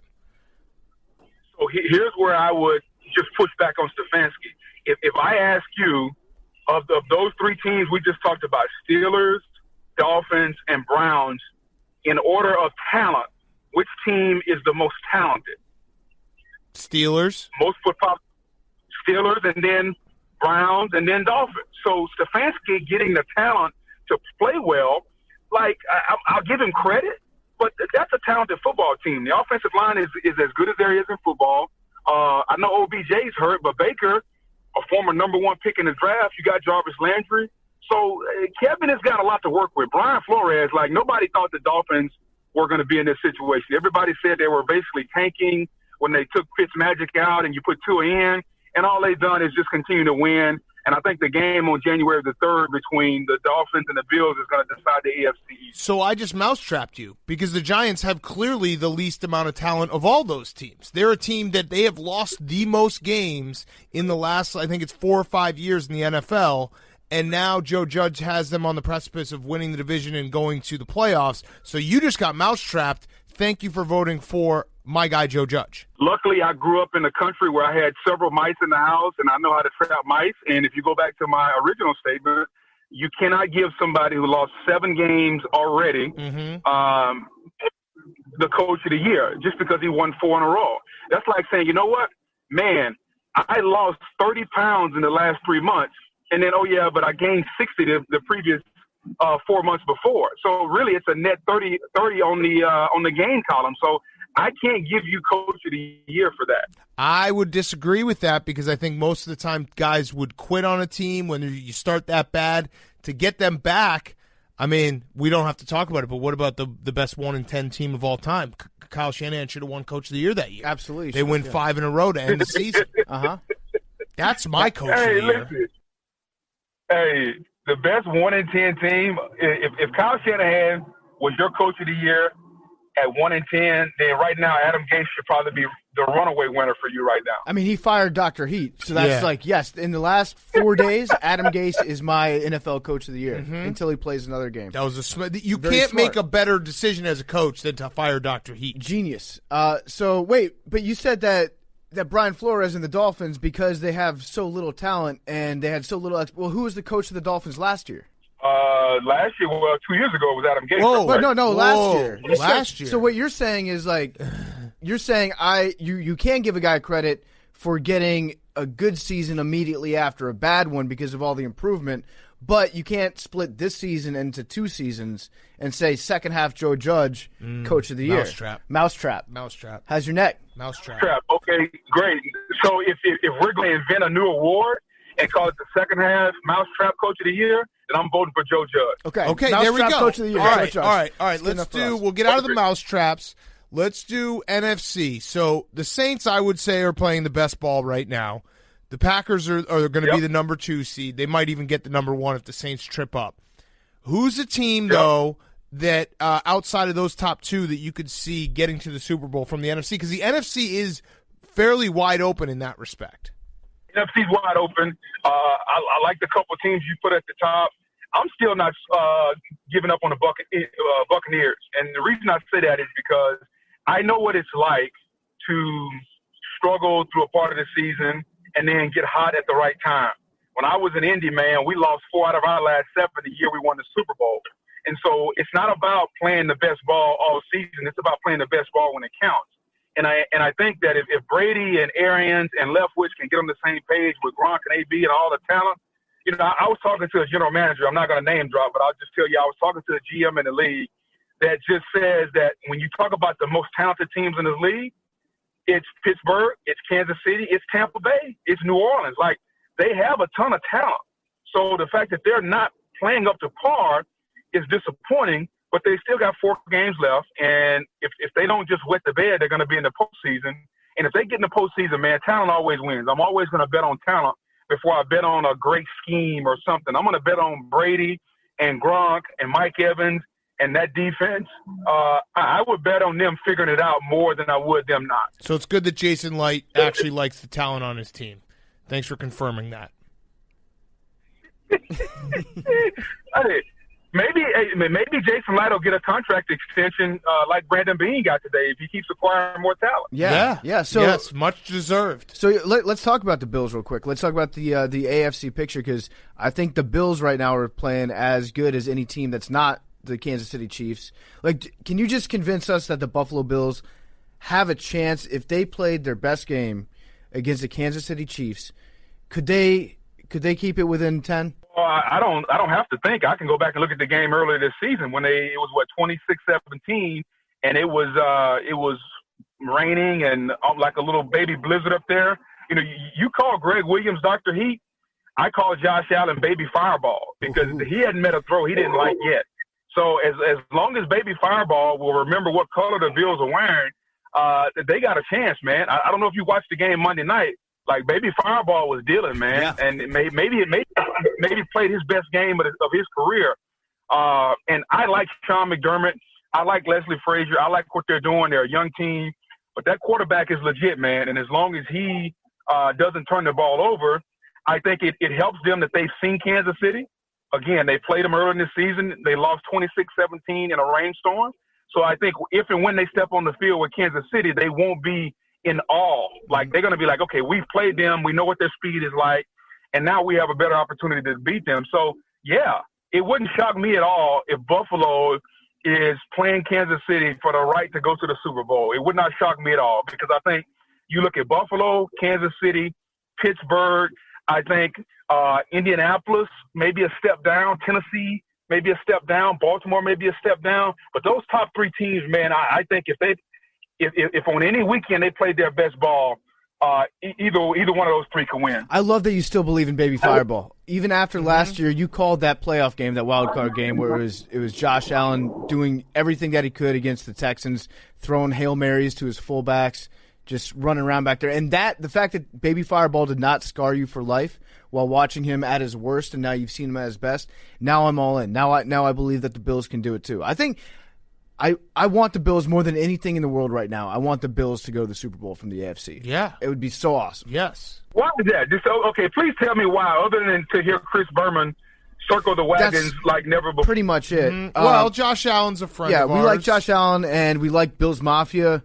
I like their defense. I like their receivers. I like Cole Beasley. I like Diggs. They're a fun team. It's between Cleveland and Buffalo are the fun stories in the AFC. They're the franchises that haven't been there in a very long time. Diehard fan bases, their fans bleed for their team. They love their team. They stick with them through really bad times. So if it's, the Chiefs are probably going to get there, but man, if Buffalo or Cleveland could do it, it would be such an awesome story. Yeah, and is it kind of like 2020's perfect ending for a team like Buffalo, or a team like not necessarily Kansas City, Buffalo, Indy, Tennessee, like somebody that hadn't won it in a long time to like get in there? To me, that would be the perfect ending to 2020. As up and down and topsy-turvy as 2020 has been, I'm hoping that this just isn't stock and Kansas City versus Green Bay or New Orleans. Or Minnesota. You'd go Minnesota versus, which I don't think the Vikings, they might not even make the playoffs, but Minnesota versus Cleveland or Buffalo, and you'd have those franchises win their first Super Bowl of all time. I like it. I'm not sure why we got to Minnesota, but okay, good. It's just downtrodden fan bases. Booger, come on. I think what we should be rooting for is either Cleveland or Buffalo against the Seahawks, because that would be such a crazy game. That would be a crazy game. Booger, I got a question for you about Mike Tomlin, your guy. You played, he was on staff at Tampa Bay when you were there. You obviously think he's coach of the year. What is it about Mike Tomlin? And he's a fantastic coach, but the numbers don't lie. When the Steelers are big-time favorites going on the road, they usually fall flat. They usually have a flat performance. They might win the game, but they won't cover the spread. When they're underdogs, they're fired up, and they win as underdogs. What is it about Mike Tomlin that is an imbalance in his coaching? Well, I don't know if it's an imbalance. I just think Mike Tomlin is the type of coach that thrives on adversity and thrives on being the underdog. And, there's some people and some coaches, when you tell them they can't do it, then that's when they're going to lock in and do it even better. It's like when I told you couldn't get below 250. Mm-hmm. Like I saw a different Big Cat on social media. I didn't see you post as many donuts. I saw you locking in, and look where you are now. So it's amazing what the brain can do when you tell it can't do something. I think Mike Tomlin is the same way. Like he is that guy. I think Mike went to William and Mary, so he's from a small school. Worked his way up. Like, that's just the type of person he is. And people look at him now because of his expansive vocabulary and how he runs his press conferences. Mike Tomlin likes to get out in the dirt, man. He likes to get down and be dirty and grimy, and I think he thrives in situations like that. Mm-hmm. What about what's going on with the other team in Pennsylvania, the Eagles? Jalen Hurts got in. He's going to start this weekend. And when we were watching, not going to be good for him. It's not against the Saints. Not against the Saints. No. Tough first start to make. But when we were watching the game, we're dumb. We're dumb football fans, and even on defense, we were saying that the team has a different energy. They looked like they were a different team, even when Hurts wasn't on the field, as opposed to knowing that Carson Wentz was their quarterback. Is there anything to that? Like, you get a highly regarded first-day pick, second-day pick that's playing quarterback now for you, and even you on the defensive line, you start to play a little different knowing that you've got that guy coming out. So here's the deal, man. Like, as a player on a team, the only thing I want every Sunday when I show up is an opportunity to win. And usually that starts with hope. Like, I got to have hope. I got to at least hope or know I have an opportunity to have a chance to win. And I just don't think that with Carson Wentz, the team had any hope. I think everyone knew that Carson wasn't playing well, and everybody was making excuses for Carson Wentz. And I think once you put Jalen Hurts in the game, and everybody says, okay, now we got a guy back there. He's young. He's going to be inexperienced and make some mistakes, but at least he can run the football. At least he can make some plays with his legs. At least he can bring some energy and bring life. Carson just looked like the life was being sucked out of him every single play. Like every time he threw a pick, he hung his head down. And I get it. His best friend, Nick Foles, is not there.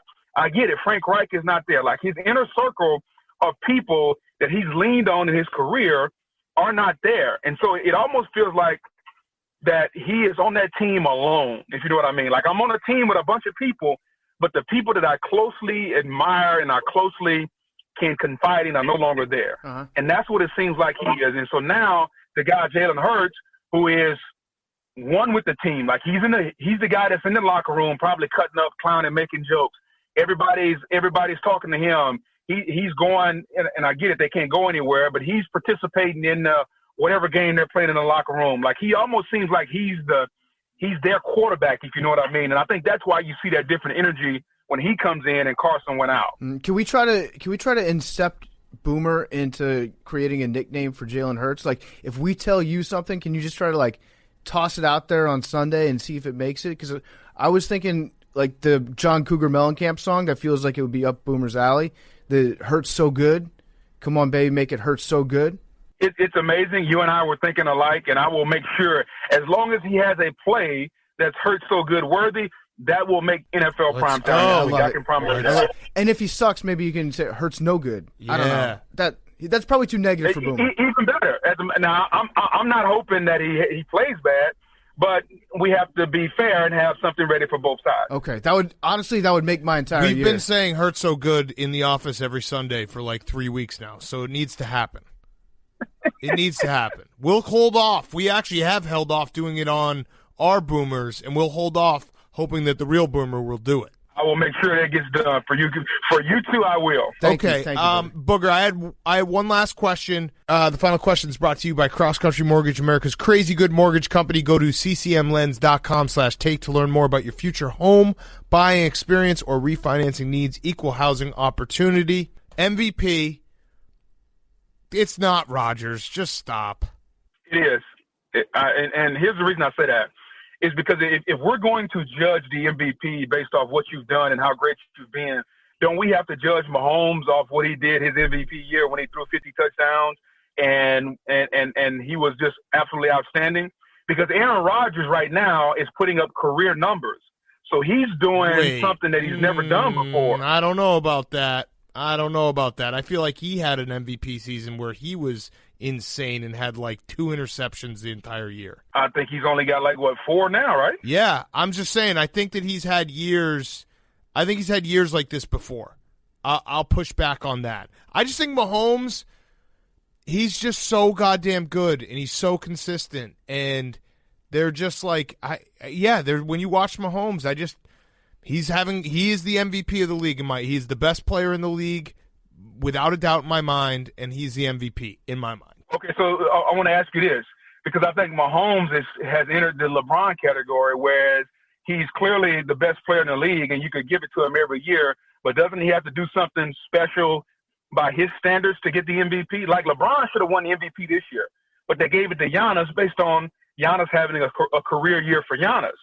And I think when you look at Mahomes, Mahomes is the best player in the league. I agree. You and I are sharing a brain. But is it a career year for him? I don't think so. What about Baby Fireball? Baby Fireball. Rodgers went 45-6, 45 touchdowns, 6 interceptions, 4,600 yards in 2011. That was his career year. Well, he's kind of on pace to do that right now. Yeah. No. Well, he's got 36. Yeah. No, he's got more He'll have more interceptions. He's got 4 interceptions already. So I would. He's kind of on pace, right? But he's already done it. Right. So it's not going to be a career year. He's already done it. It's going to be about equal to a career Right, year. but we can't judge Mahomes on 50 touchdowns every single year. I don't know about like having Patrick Mahomes compete against former Patrick Mahomes for the current year. Right, and Rodgers is not going to – he might not even beat former Rodgers if we're doing the same standard.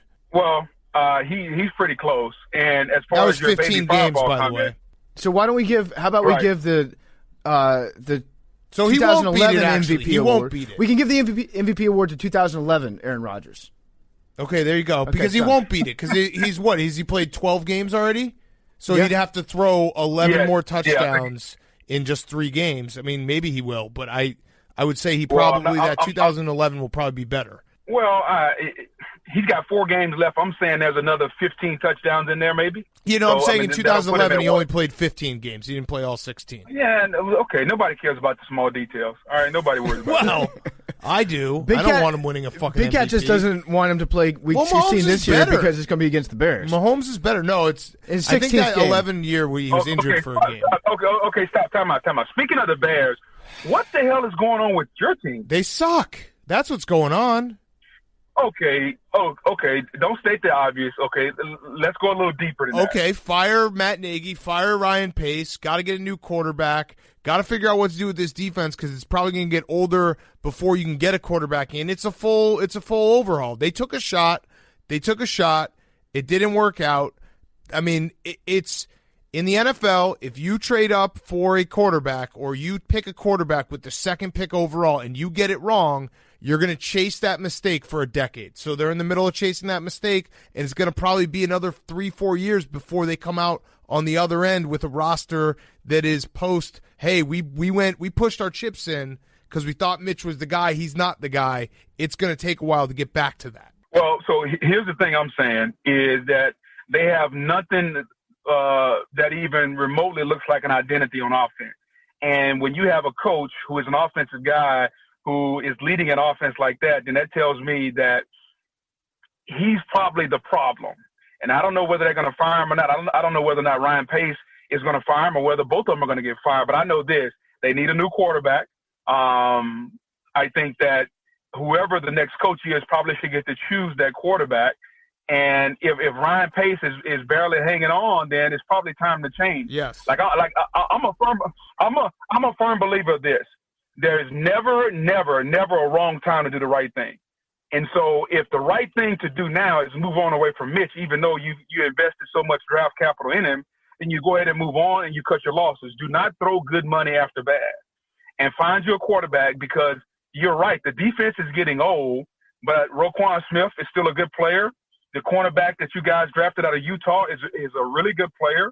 You got Fuller, Hicks. If he can lose about 10 pounds over the course of the next couple of years, he can extend his career. He's been dominant as always when he's been healthy. Khalil Mack. Eddie Jackson, yeah. I don't know. Okay, so speaking of Khalil Mack, are you satisfied with the trade based on his production relative to what you gave up for him? No, because Khalil Mack, the Khalil Mack trade, you can't look at it in a vacuum because the Khalil Mack trade was based on. Look at it with a broom. However the hell you got to look at it. Just give me your answer. I'll explain. On paper, like if you look at it from afar, you're like, why would you trade that much draft capital for a defensive player who, like, you just don't trade that much draft capital for a defensive player? It makes no sense. It made sense at the time because you were hoping that Mitch Trubisky was the guy and Khalil Mack was the final piece for a championship window. And I would still contest the Bears, the double doink year. We don't have to go all the way back in history, but they were playing some of the best football of any team out there. Like, look at the Rams going to the Super Bowl that year. The Rams went to Chicago a month and a half before, and they fucking kicked the shit out of the Rams. So it's pushing all the chips in, hoping that he's the final piece. Because the Mitch thing didn't work out, it now, obviously, in retrospect, you're like, well, that doesn't make sense. But the move at the time, I can understand and I support. So I like the Khalil Mack move then, and I still like it because every defense needs an alpha. Like you got to have a guy in the front seven. You probably should have 2 or 3, but you definitely better have one that everybody says, okay, we got to do something different for that dude.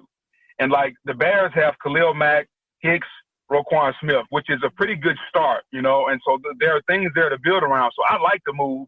And then when you look at it relative to how much Aaron Donald is making, how much Myles Garrett is making, like he is like that contract is kind of right on par with what the top guys are making now, and he's still not the highest paid guy. So I kind of like where you are right now. Mm-hmm. I'll tell you a game that I played the other day. All right. And I think Chicago should be involved in it, is let's play musical quarterbacks. So let's assume the Jets get the first pick. They take Trevor Lawrence. So now where does Sam Darnold go? Sure. I'd take him. Why not? Why not? Yeah, I mean, Sam Chicago Darnold, feels and like a good home. Maybe Yeah, Indy. Who knows how much longer Philip Rivers is going to play? Exactly. Yeah, it's Chicago, Indy. But what about? But Go ahead. I agree. Like there are going to be quarterbacks out there, but it goes back to I do not trust Ryan Pace to evaluate the quarterback and get the right guy, and Matt Nagy to coach him up. So you have to overhaul that before. I'm cool with picking up another quarterback.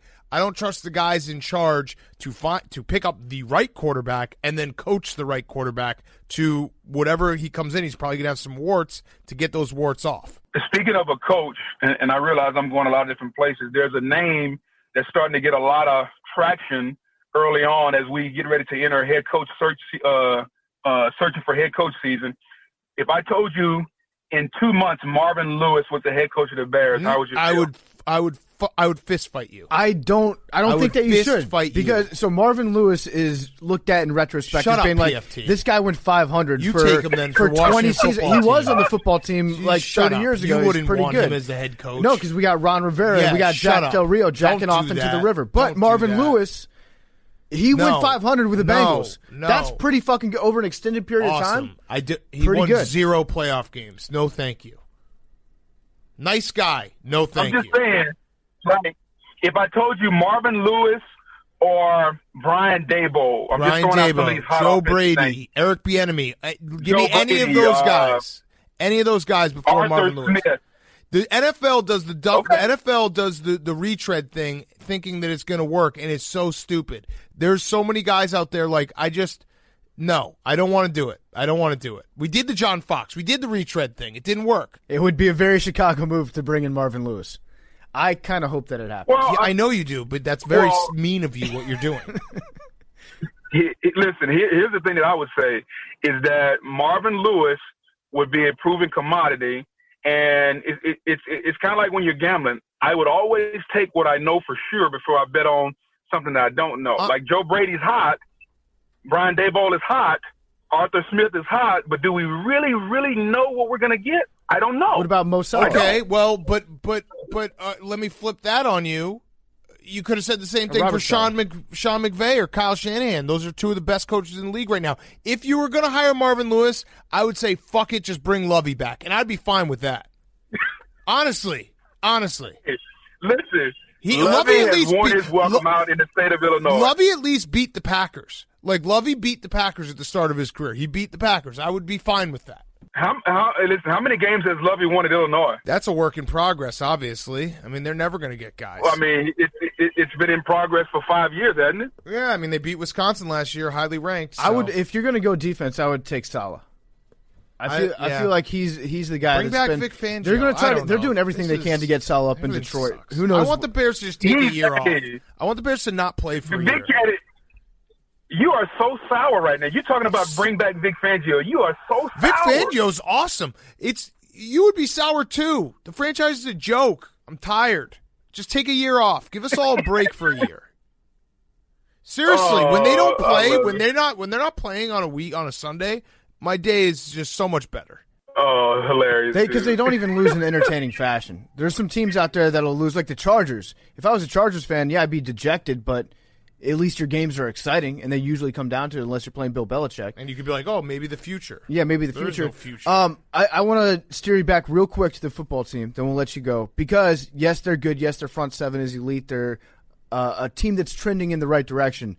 But not a lot of people are talking about their quarterback because obviously they've got Dwayne Haskins, and they're going to try to trade him or do something with him. And then Alex Smith is old and has like half a leg at this point after last week against Pittsburgh. So what do you think that the football team is going to try to do to address their quarterback position going into next year? I think that they're going to trade Dwayne Haskins. I think Alex Smith will be there. He'll be the quarterback next year, and then they will draft a guy because Ron Rivera clearly wants his own quarterback. And I think the Kyle Allen thing will be good to have somebody there to compete. But at the end of the day, I think they're going to draft a quarterback, whether it's early first round or whenever, has yet to be determined. But I do think Alex Smith gives them an opportunity where they don't have to just reach. They can find the guy that they want. And, Ron Rivera's a good coach, man. I like Ron. Like Ron has been good to me even when he was or since he's been in Carolina. He is a great man. And it just goes to show you, man, when you do the right thing, you treat people right, that, it gives you an opportunity to lead men and men will follow you. And I think that's what you're seeing in Washington, man, is that, Rivera, I don't think there's a coincidence that he won in Carolina and he's now winning in Washington. Two different organizations, two different teams, obviously. But I think the consistency is him, how he treats people, and how hard his team plays for him. Mm-hmm. Mm-hmm. Good team. Trending in the right direction. Probably going to win the NFC East. Before we let you go, we should say, are you doing the ride on Saturday? Yes. Saturday is at, 11 o'clock you said? 11 a.m., benefiting people that have been laid off from their restaurant jobs during COVID on Peloton. Follow Buns of Anarchy. I like it. Okay. I'm going to puke this Saturday. Love it. I haven't puked in like 6 months on that thing. Well, I mean, yeah, listen, first of all, I need a better effort out of you. Now that we got Big Cat's weight under control and I can lay off him a little bit, I need a better effort out of you. Well, I'm glad that you have been harsh on Big Cat today. Yeah, he's harsh. You've really all the been time on me. going after his weight. Listen, you're always harsh on me. You're harsh on me on Sunday with your tweet when I went after. Who did I go after? Dalvin Cook. Listen, well, I mean, you went after Dalvin Cook, and I just. Hopefully, people got the sarcasm. No, they didn't. They didn't. They didn't. I did, but they didn't.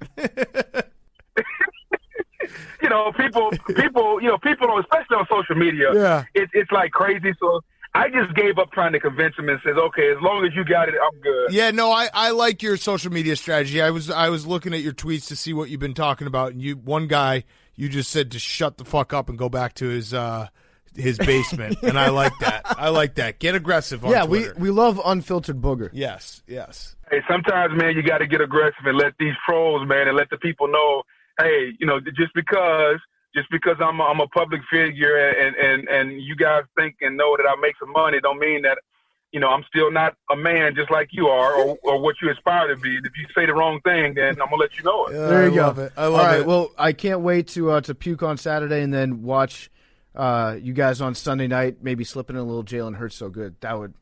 I'm getting short of breath just thinking about that. Listen, if Boomer doesn't slide it in, I'll slide it in for you. Love it. Love it. All right. Perfect. Thanks, Booger. Appreciate it, man. Anytime, man. Y'all have a good one, fellas. All right, see ya.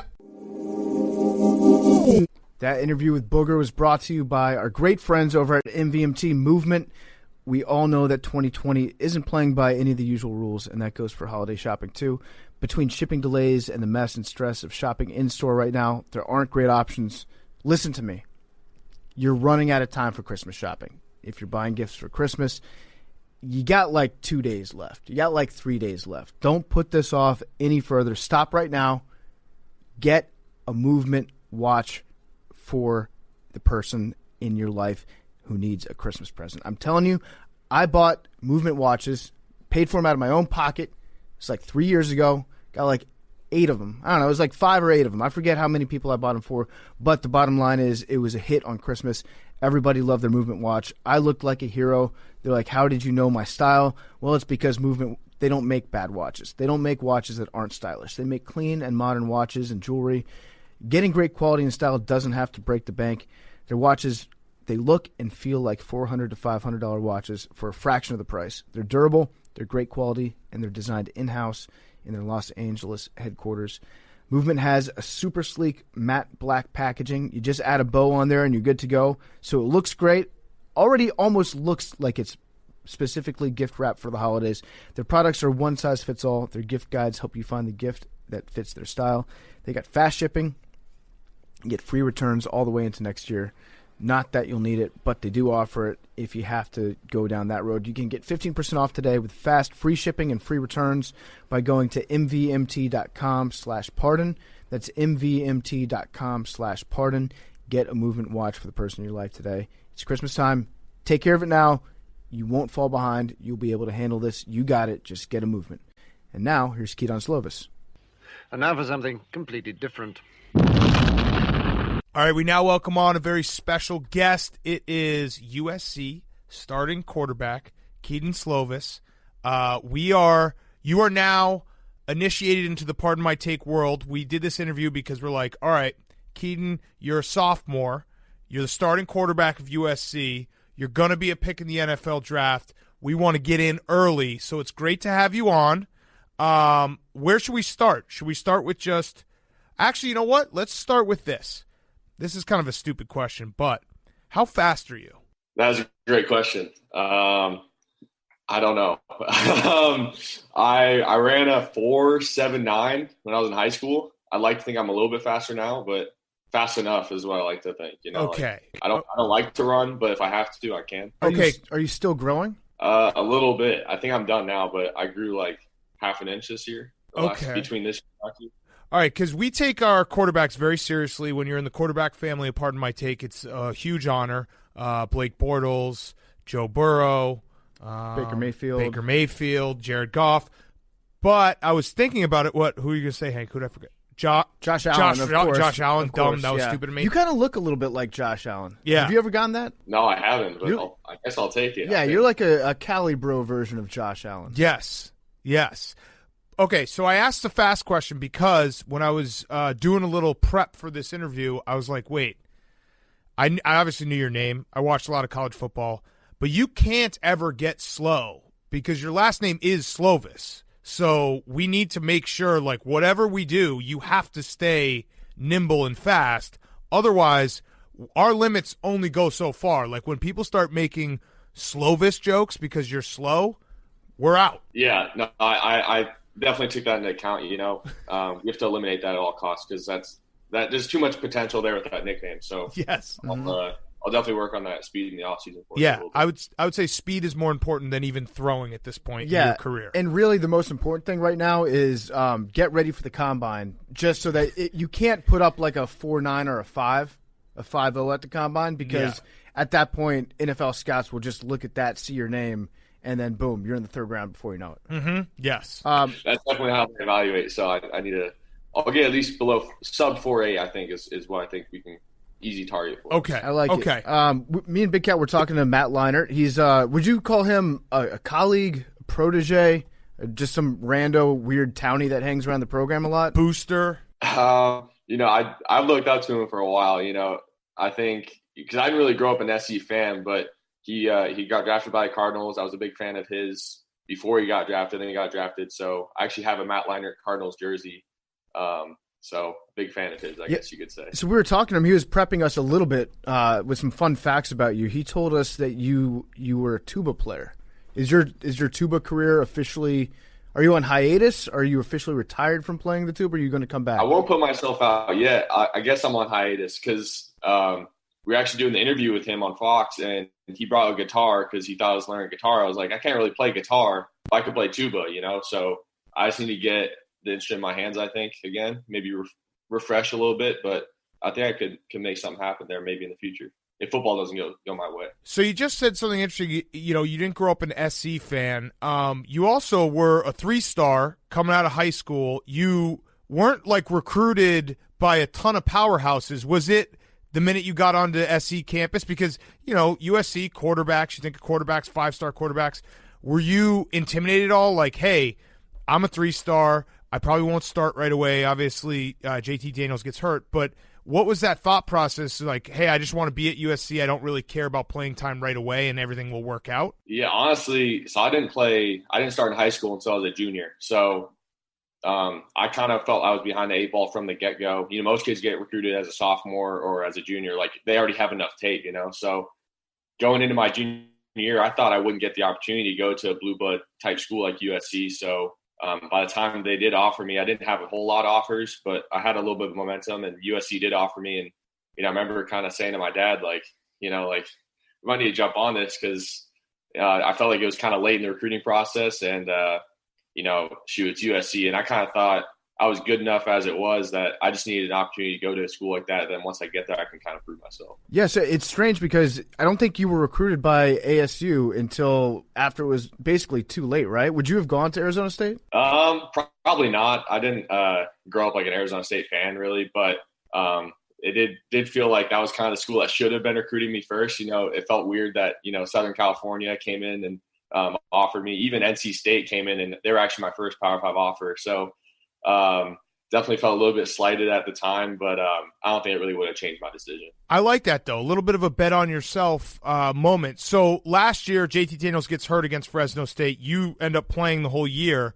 I would assume like last year is kind of you're playing without expectations. What was it like this year? Throw COVID out, which, by the way, thank you for writing the letter to the governor and getting Pac-12 back. I'm going to give you credit for that. You're the Sir Yacht of the West. What was it like, though, like with expectations? How does it feel going into a season as a starting quarterback at USC? I feel like that's a lot of pressure. Yeah, it's definitely different. I think as a backup, I came in, no one knew who I was, and honestly, I think most people kind of expected me to go out and suck.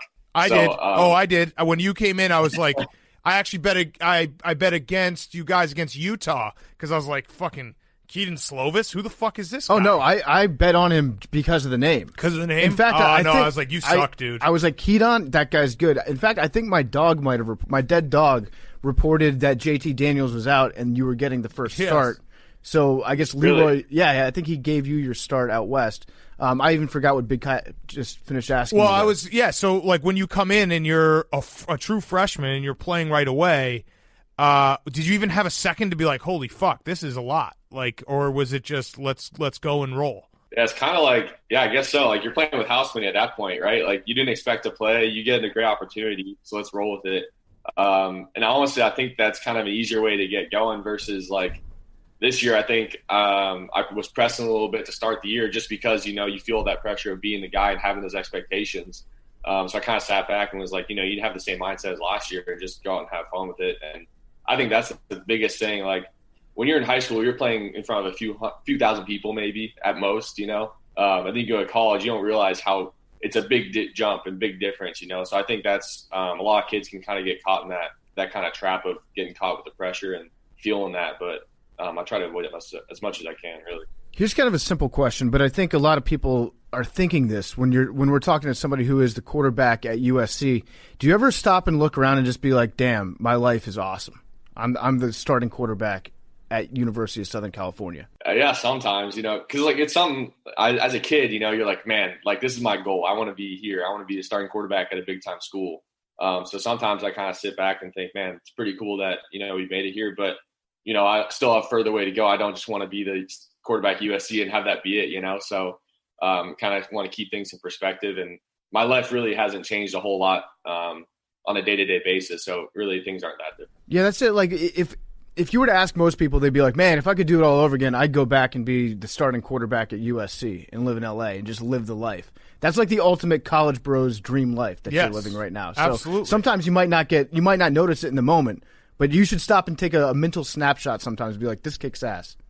I definitely will. Definitely. More so now than that you mentioned it. I definitely will think about it more often. How do you still keep in touch with Kurt Warner, who was your coach in high school, which let's talk about that for a second. I mean, was it just like, oh, he's coach? Or were you guys like, this is fucking Kurt Warner. Like he's a Hall of Famer.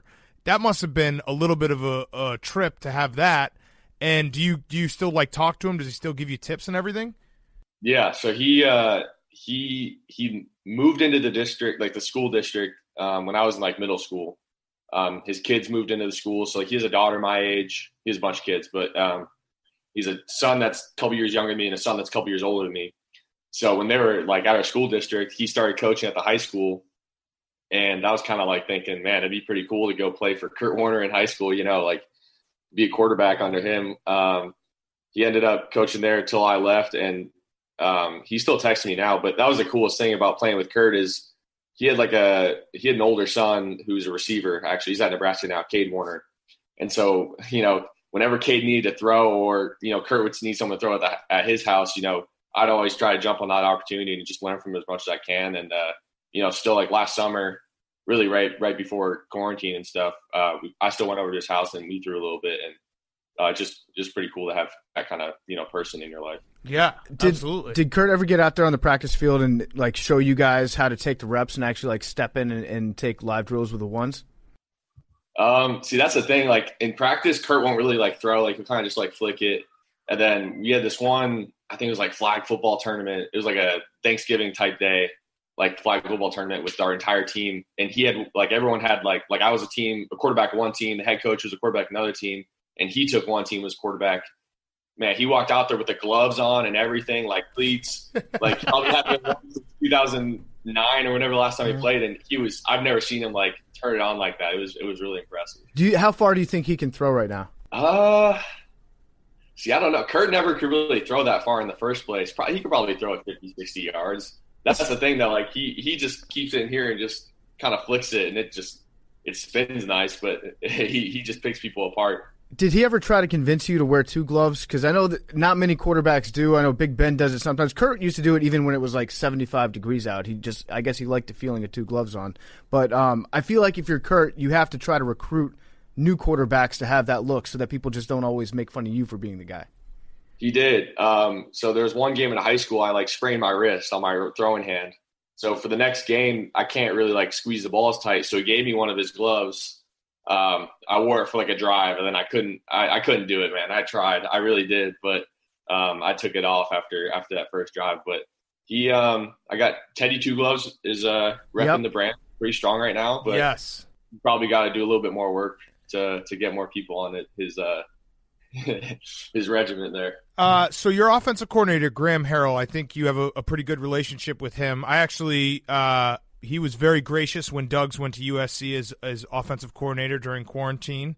I appreciate, by the way, USC is the only school that hasn't had the Doug's curse. Florida State, Tennessee, Toledo, Texas Tech have all had very bad seasons. So we'll keep that going. But Graham Harrell, how many times has he made you watch the Texas Tech-Texas game with the famous Crabtree catch? Like, I imagine Graham Harrell like ends every film session like, hey, let's pop this tape in real quick and let's watch this night. See, it's pretty funny because like I remember it was like his first week there at school, and he's like, we run because they run 4 verticals. That was the play, and he just back shouldered it to Crabtree. So he's like, against Texas, this is the kind of look we had, that throw I made, and everyone's kind of looking at him like, what? Like no one said a word, and in my head, I'm like, I know exactly what he's talking about. And so no one said a word. And I don't think like maybe the kids now are too young or something, but I was like the youngest one in the room and I knew what he was talking about. So I went to him after and I was like, you're talking about like the Texas game where you guys won, right? He's like, yeah, no one even knew what I was talking about. I was like, yeah, I got you. Like, so then every time we have like a back shoulder throw, he's like, yeah, like that one I made to Crab back in the day. That must suck for him to have that moment of realization like shit. Because that game was so great that if I were Graham Harrell, I'd probably just walk around with like an iPad strapped to my neck, just playing it on loop. So I guess he's probably being gracious, just throwing it in there like, oh yeah, back shoulder to Crabtree. But I love that he still is bringing it up. He should bring it up. Yeah, well, when I tell people like my coach is Graham Harrell, usually they're like, who? And then I'm like, the guy who beat Texas, and they're like, oh yeah, I kind of remember that. So that's kind of like. He needs like a patch or something that says like I beat Texas. Yes. In 2008, whatever year it was. I think number 1 Texas. That's kind of how he throws it out there. The first time he'll mention it all nonchalant and just see if anybody picks up on it, and then maybe over the course of the relationship, he lays it on thicker and thicker until people give him the respect that he's due. That reminds me of the game against Texas. Like, what game against Texas? He was a guy that. He didn't used to grip the laces on the football, right? It was just like they'd snap the ball to him, and he was in Mike Leach's offense, and Mike Leach would just tell him, throw the ball immediately once you get it. Has he tried to like instill any of Mike Leach's weird? Can you hear sometimes like Mike Leach talking through Graham Harrell's mouth when he's coaching you? Sometimes he has some weird like sayings that he definitely brings from Leach. He has some really good stories too. I'm sure he can tell them better than me. But the funny thing, like Leach doesn't play football. Like he doesn't play quarterback. So like he said when he played with Leach, he wouldn't they didn't have any footwork. So he just kind of like drop back and do whatever he wanted. And, like, whenever they did individual drills, he'd just go do whatever he wanted with the quarterback. So I always thought that was funny because now, like, Graham's super strict with the footwork. But when he was with Leach, he just said, yeah, just throw it. Find the open guy. Yeah. Rip it. Yeah, it's Rip like it. a kid growing up with hippie parents that becomes an accountant. Like Yes. rebel. That's how you rebel against the authority. You're like, you get more strict with things sometimes. Yes. So, all right. So, Kedon, so you're in our program now. Because of that, I have to at least air out any tweets I had in my past. So I did have one. I looked it up. Against Oregon last year, you guys get out to a 10-0 lead, and I tweeted in the first quarter, is Kedon Slovis good? And then you guys got absolutely smoked the rest of the game, and I just replied, nope. So that's just out on the table, okay? I just want you to know that that's there so you can see it. I'm motivating you. Some may say I might have jinxed you, whatever it may be, but now we move forward. No, I appreciate that. I do have to salute my cousin, Kyle Slovis, I think he defended me in your replies. I actually saw it because he responded, and he was like, no, Big Cat, he's actually good. Trust me. So he's got my back. I do appreciate that. Well, that's just classic. You have to have a take on Twitter all the time. And sometimes it just so happens that it's like a 19 or 20-year-old kid that you're making like a lifetime judgment on based on like one quarter of football, that's basically your job. Wait. And when you say that, it sounds really strange. But I'm always fascinated by the guys that like tweet at you when you're a senior or a junior in college, and they're like, "Hey, come to my school." Like, did you have like grown adults being like, "Hey, come to Utah. Hey, come to Colorado and play football"? And if so, did that actually make you not want to go to their school? See, I see it all the time because I know what you're talking about. These recruits and these people on Twitter who are like have weird cult followings of these schools. Like Oregon has a big one. CU has a big one now that they're undefeated. They have a lot of people talking, but I just wasn't like cool enough or recruited enough out of high school to get that. So I think actually when I committed to SC, a lot of people were like, man, like he's only 3-star, like don't come here. So I think it was more negative when I was trying to go to USC, but never had like a whole lot of positive stuff. You undersold how ride or die your cousin is. He replied, "Come on, Big Cat, kid is elite." So he had you as already elite, and then someone replied, "He's good, but I heard his cousin is a chotch." So that was good that he got a little there. That was at not Kedon Slovis. Yeah, that was your burner account. Yeah. How's by the way, how's the funny bone? You hurt your funny bone on Sunday night. The funny bone is good. It was weird, man. Like, so I fell on, like I got sacked, and I didn't like think anything. I tossed the ball to the ref, and my hand, like, when your hand falls asleep, it just feels like it's like numb, right? So my whole entire like hand is like feels that way, and I look down and like I can't move my fingers, and I'm kind of like looking at the ref, and he's like, "Do you need a timeout?" And I was like, "I don't know," because it's my left hand too. Like I don't really need it, I just need to catch the snap.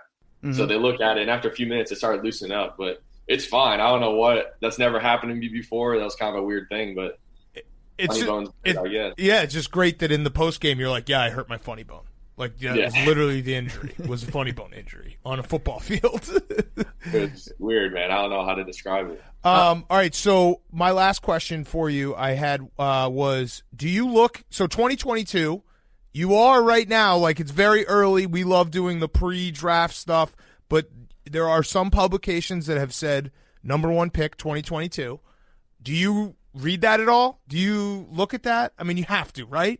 I don't look for it, but people will send it to me. So that's how it usually goes. Like that's rat poison. Mm-hmm. That's rat poison. You can't have that. I know. That's why I try not to like, hey, don't send. I tell people don't send me stuff, but they do it anyway. But there's a lot of football ahead, so that's why I always tell them like we got this season's not even over yet, so we'll get there when we get. Do you need somebody to trash you? Does that motivate you when you read something negative about yourself? Yeah, it does. We can maybe have that. So you guys should trash me. You shouldn't take me under like the PMT banner yet. But well, no, you are. But we're taking you under our banner by trashing you and helping. We have we actually have an intern. Well, Billy. no, I was going to say we have a perfect person. Whether you know it or not, Hank already hates you because he hates every single one of our friends. That's true, but also so he'll trash you. But also, free. Hank doesn't know how to write, and Billy, our intern, is actually very hypercritical of people on film, especially their bodies. So we can just like especially for a guy who didn't play. Yeah. So we can like sick him on you and have him just do like a recurring blog series of all the mistakes that you made in each game, just so that you have always like a chip on your shoulder. That'd be great. Like say something about like my funny bone isn't strong enough, or I don't know, but have him go after me. That'd be great. Okay. Well, selfishly, we need to get you bumped down a little bit, so that way then when you get the number one pick, we can say it was our doing.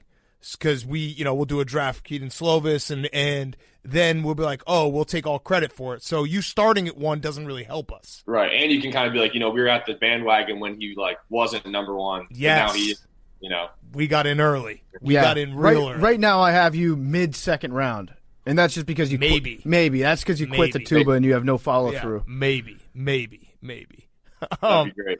All right, man. Well, this has been awesome. We appreciate it. You are part of the crew. Good luck with the rest of the season. Maybe we'll talk to you in the off season. Also, credit to you. I feel like you went from Arizona to California and you immediately got, there it is, the hair, the Cali hair. You on command, you just messed with your hair perfectly. Was that like you showed up on campus and all of a sudden your hair just started looking awesome? I think it's been awesome for a while. Arizona's slept on, I think, a little bit. It's not that bad of a place, but definitely makes it a little bit lighter in the California sun. It's a ringing endorsement. Not that bad of a place, Arizona. What's the difference between Arizona bros and Cali bros? See, I hate saying this because I love my guys in Arizona, but I feel like Arizona wants to be California, but they're just not they're not. Right. That's the only way to describe it. They think they're West Coast, but they're just really too far east to be true. Considered. Yeah. Can you explain to us real quick what the hell goes wrong with the clocks in Arizona? With the what? With the clocks. Why are the clocks always different in Arizona than every other? I don't. So we don't have daylight savings. Us and Indiana, I think they're only states that don't have it. I kind of like it, but when I went here, it weirded me out because I'm not used to it. So I think it was actually we had the 9 a.m. game, so we had mock game week for the 9 a.m. game, and then the next week daylight savings time. So it was a completely different sun location in the stadium. It threw me off, but it's not bad. It's kind of nice having the sun out a decent hour of the day. Yeah, that 9 a.m. game, was that just so bizarre? Yeah, I don't want to play another one, but we'll see what happens. You guys are. You're definitely going to have to play another one. That's going to be here to stay for the Pac-12. Yeah, unfortunately, I think you're right. Yeah. All right, well, Kedon, thank you so much, man. We appreciate it. Welcome to the crew. If you start to suck, there won't be a letter or anything. We'll just stop talking about you. No goodbye or see you later. Just know that that's out there. But otherwise, you're in. Awesome. All right, man. Thanks so much. I appreciate it. Thanks for having me. All right, see ya. That interview with Kedon Slovis was brought to you by our great friends over at CBD-MD. Everyone always talks about how important it is to get a good night's rest, but following that advice can be difficult. That's why the people over at CBD-MD created CBD PM to help you get the rest you deserve and feel your best every single morning. On Sunday nights, Tuesday nights, Thursday nights, it's usually a late night for the PMT boys. We usually don't get home till a little bit later. Tough to fall asleep after a show. Tough to wake up early the next day if we have to be into the office. The best way to fall asleep from a busy, hectic day is with a little bit of CBD PM. It's got 500 milligrams of superior CBD with sleep-promoting ingredients like melatonin, valerian root, and chamomile, so you get a powerful and effective sleep. Whether you're up late with kids, pets, or existential dread, you can turn to CBD PM and get the rest you need to handle anything that comes your way.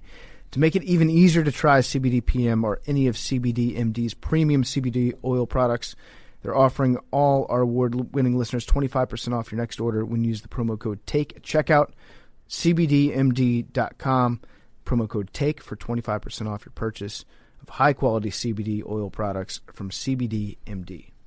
All right, let's finish up. We got Fyre Fest of the week. Fyre Fest of the week. Henry, would you like to start? Sure. My Fyre Fest of the week is that Norman, my puppy. With the big dick. My big dick doggy dog. He has gotten to the age, I don't know if this is an age thing. I don't know if this is something I have to figure out going forward. But every time there's a dog on TV, a lot of commercials, like there's a State Farm commercial with Aaron Rodgers and dogs, and every time it comes on, he goes absolutely fucking crazy. So he's not very smart. He's a puppy. Your dog thinks that dogs live inside a box that hangs on your wall? Right. Is this something you guys are dog owners? Hey, what? Sorry, excuse me, Hank? You guys have experience. That was a low blow. No, I'm saying you guys have experience. That was really messed up. That was so funny. He was talking to Billy. You guys have experience having a dog. Hank, when you were showing pictures smart. of Leroy on Twitter when he died to your Normie, was Norman barking at your phone? Mm-hmm.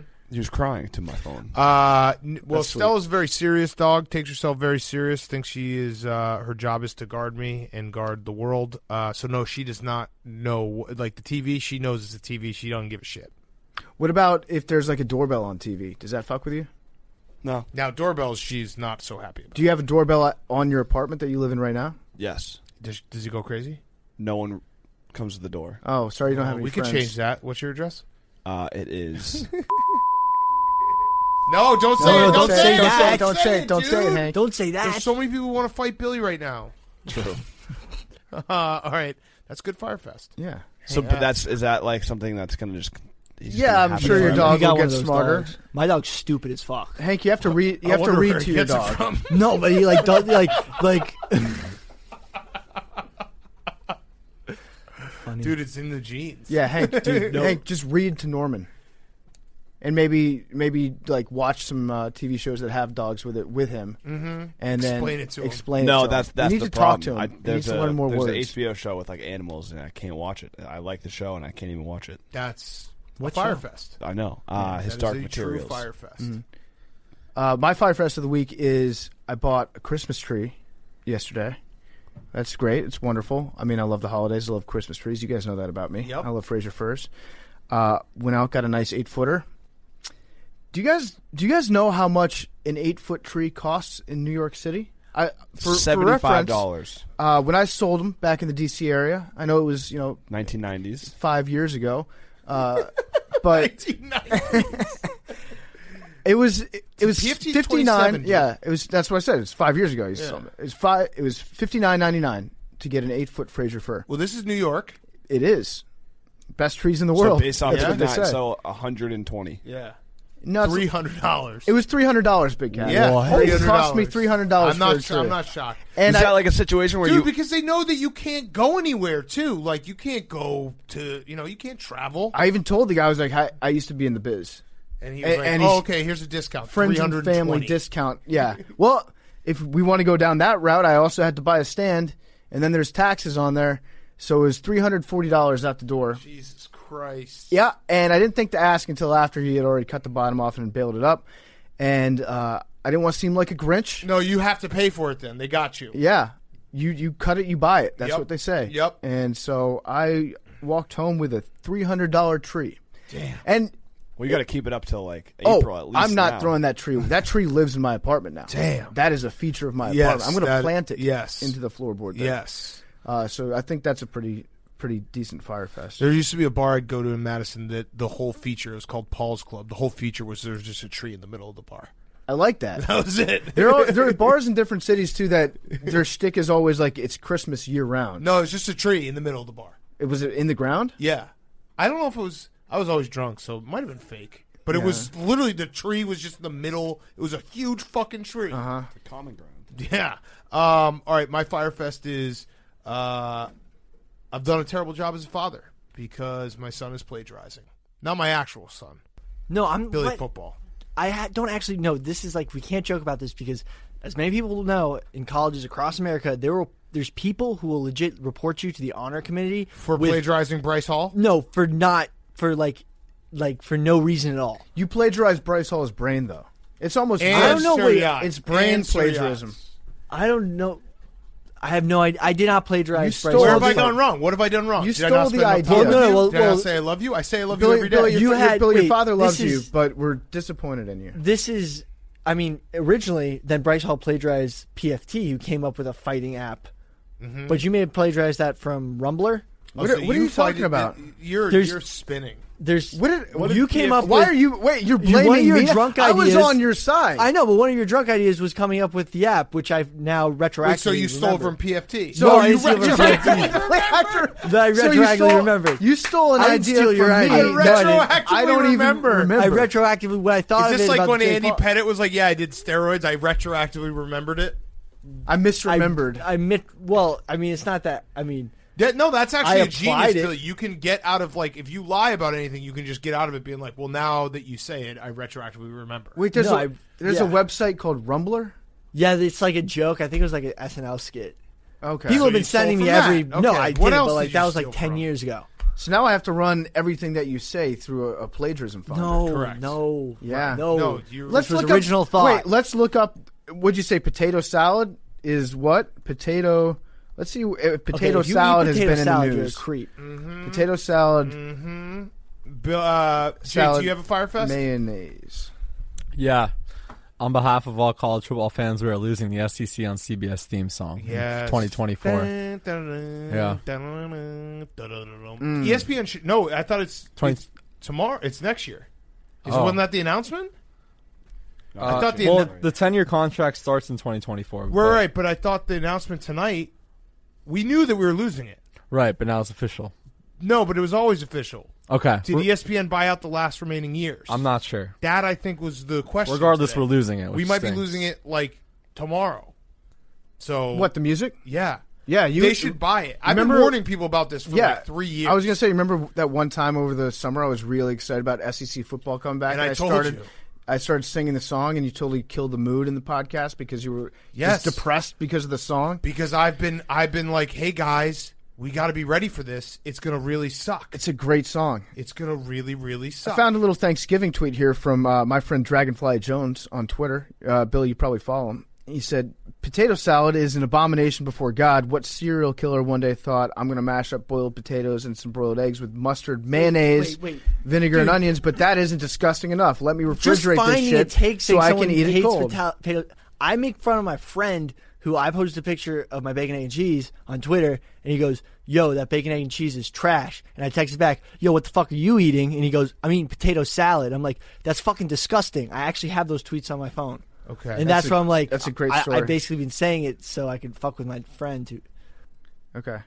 All right, so we're only going to, so Jake, you are right. I thought they were making a big announcement tonight that I thought was going to be that they were buying them out early, but it turns out the announcement was just that this contract was happening, which we all knew.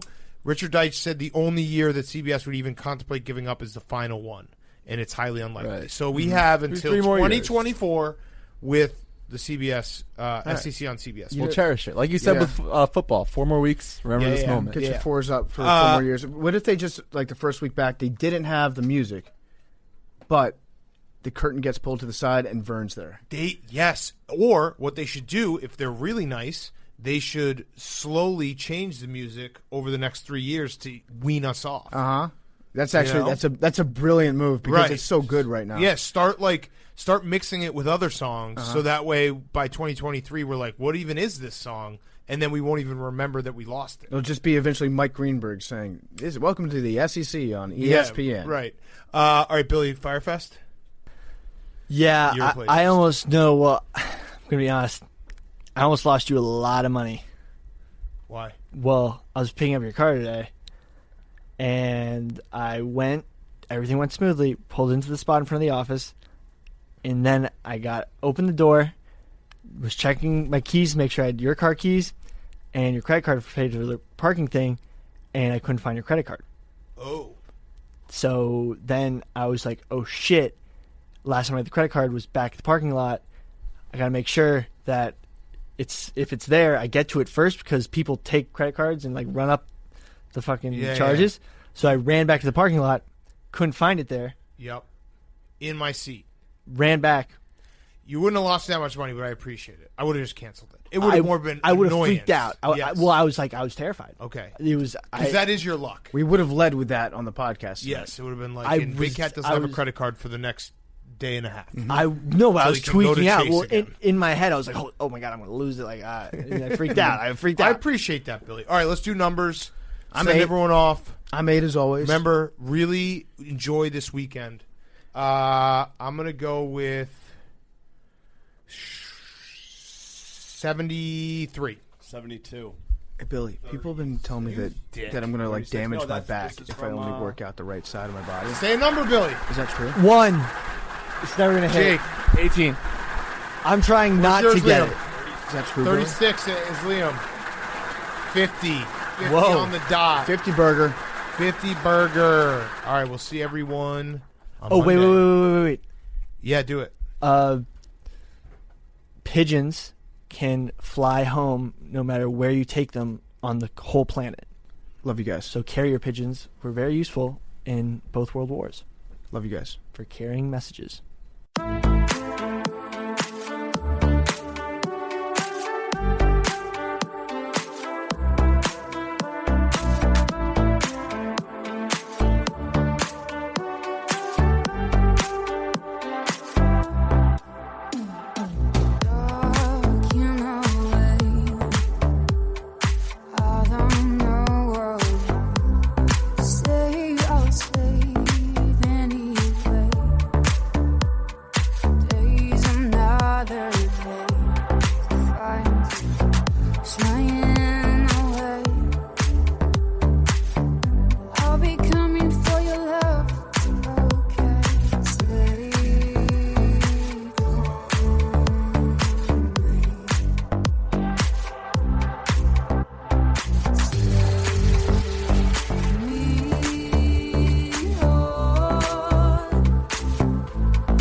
Needless to say, I'm alternating.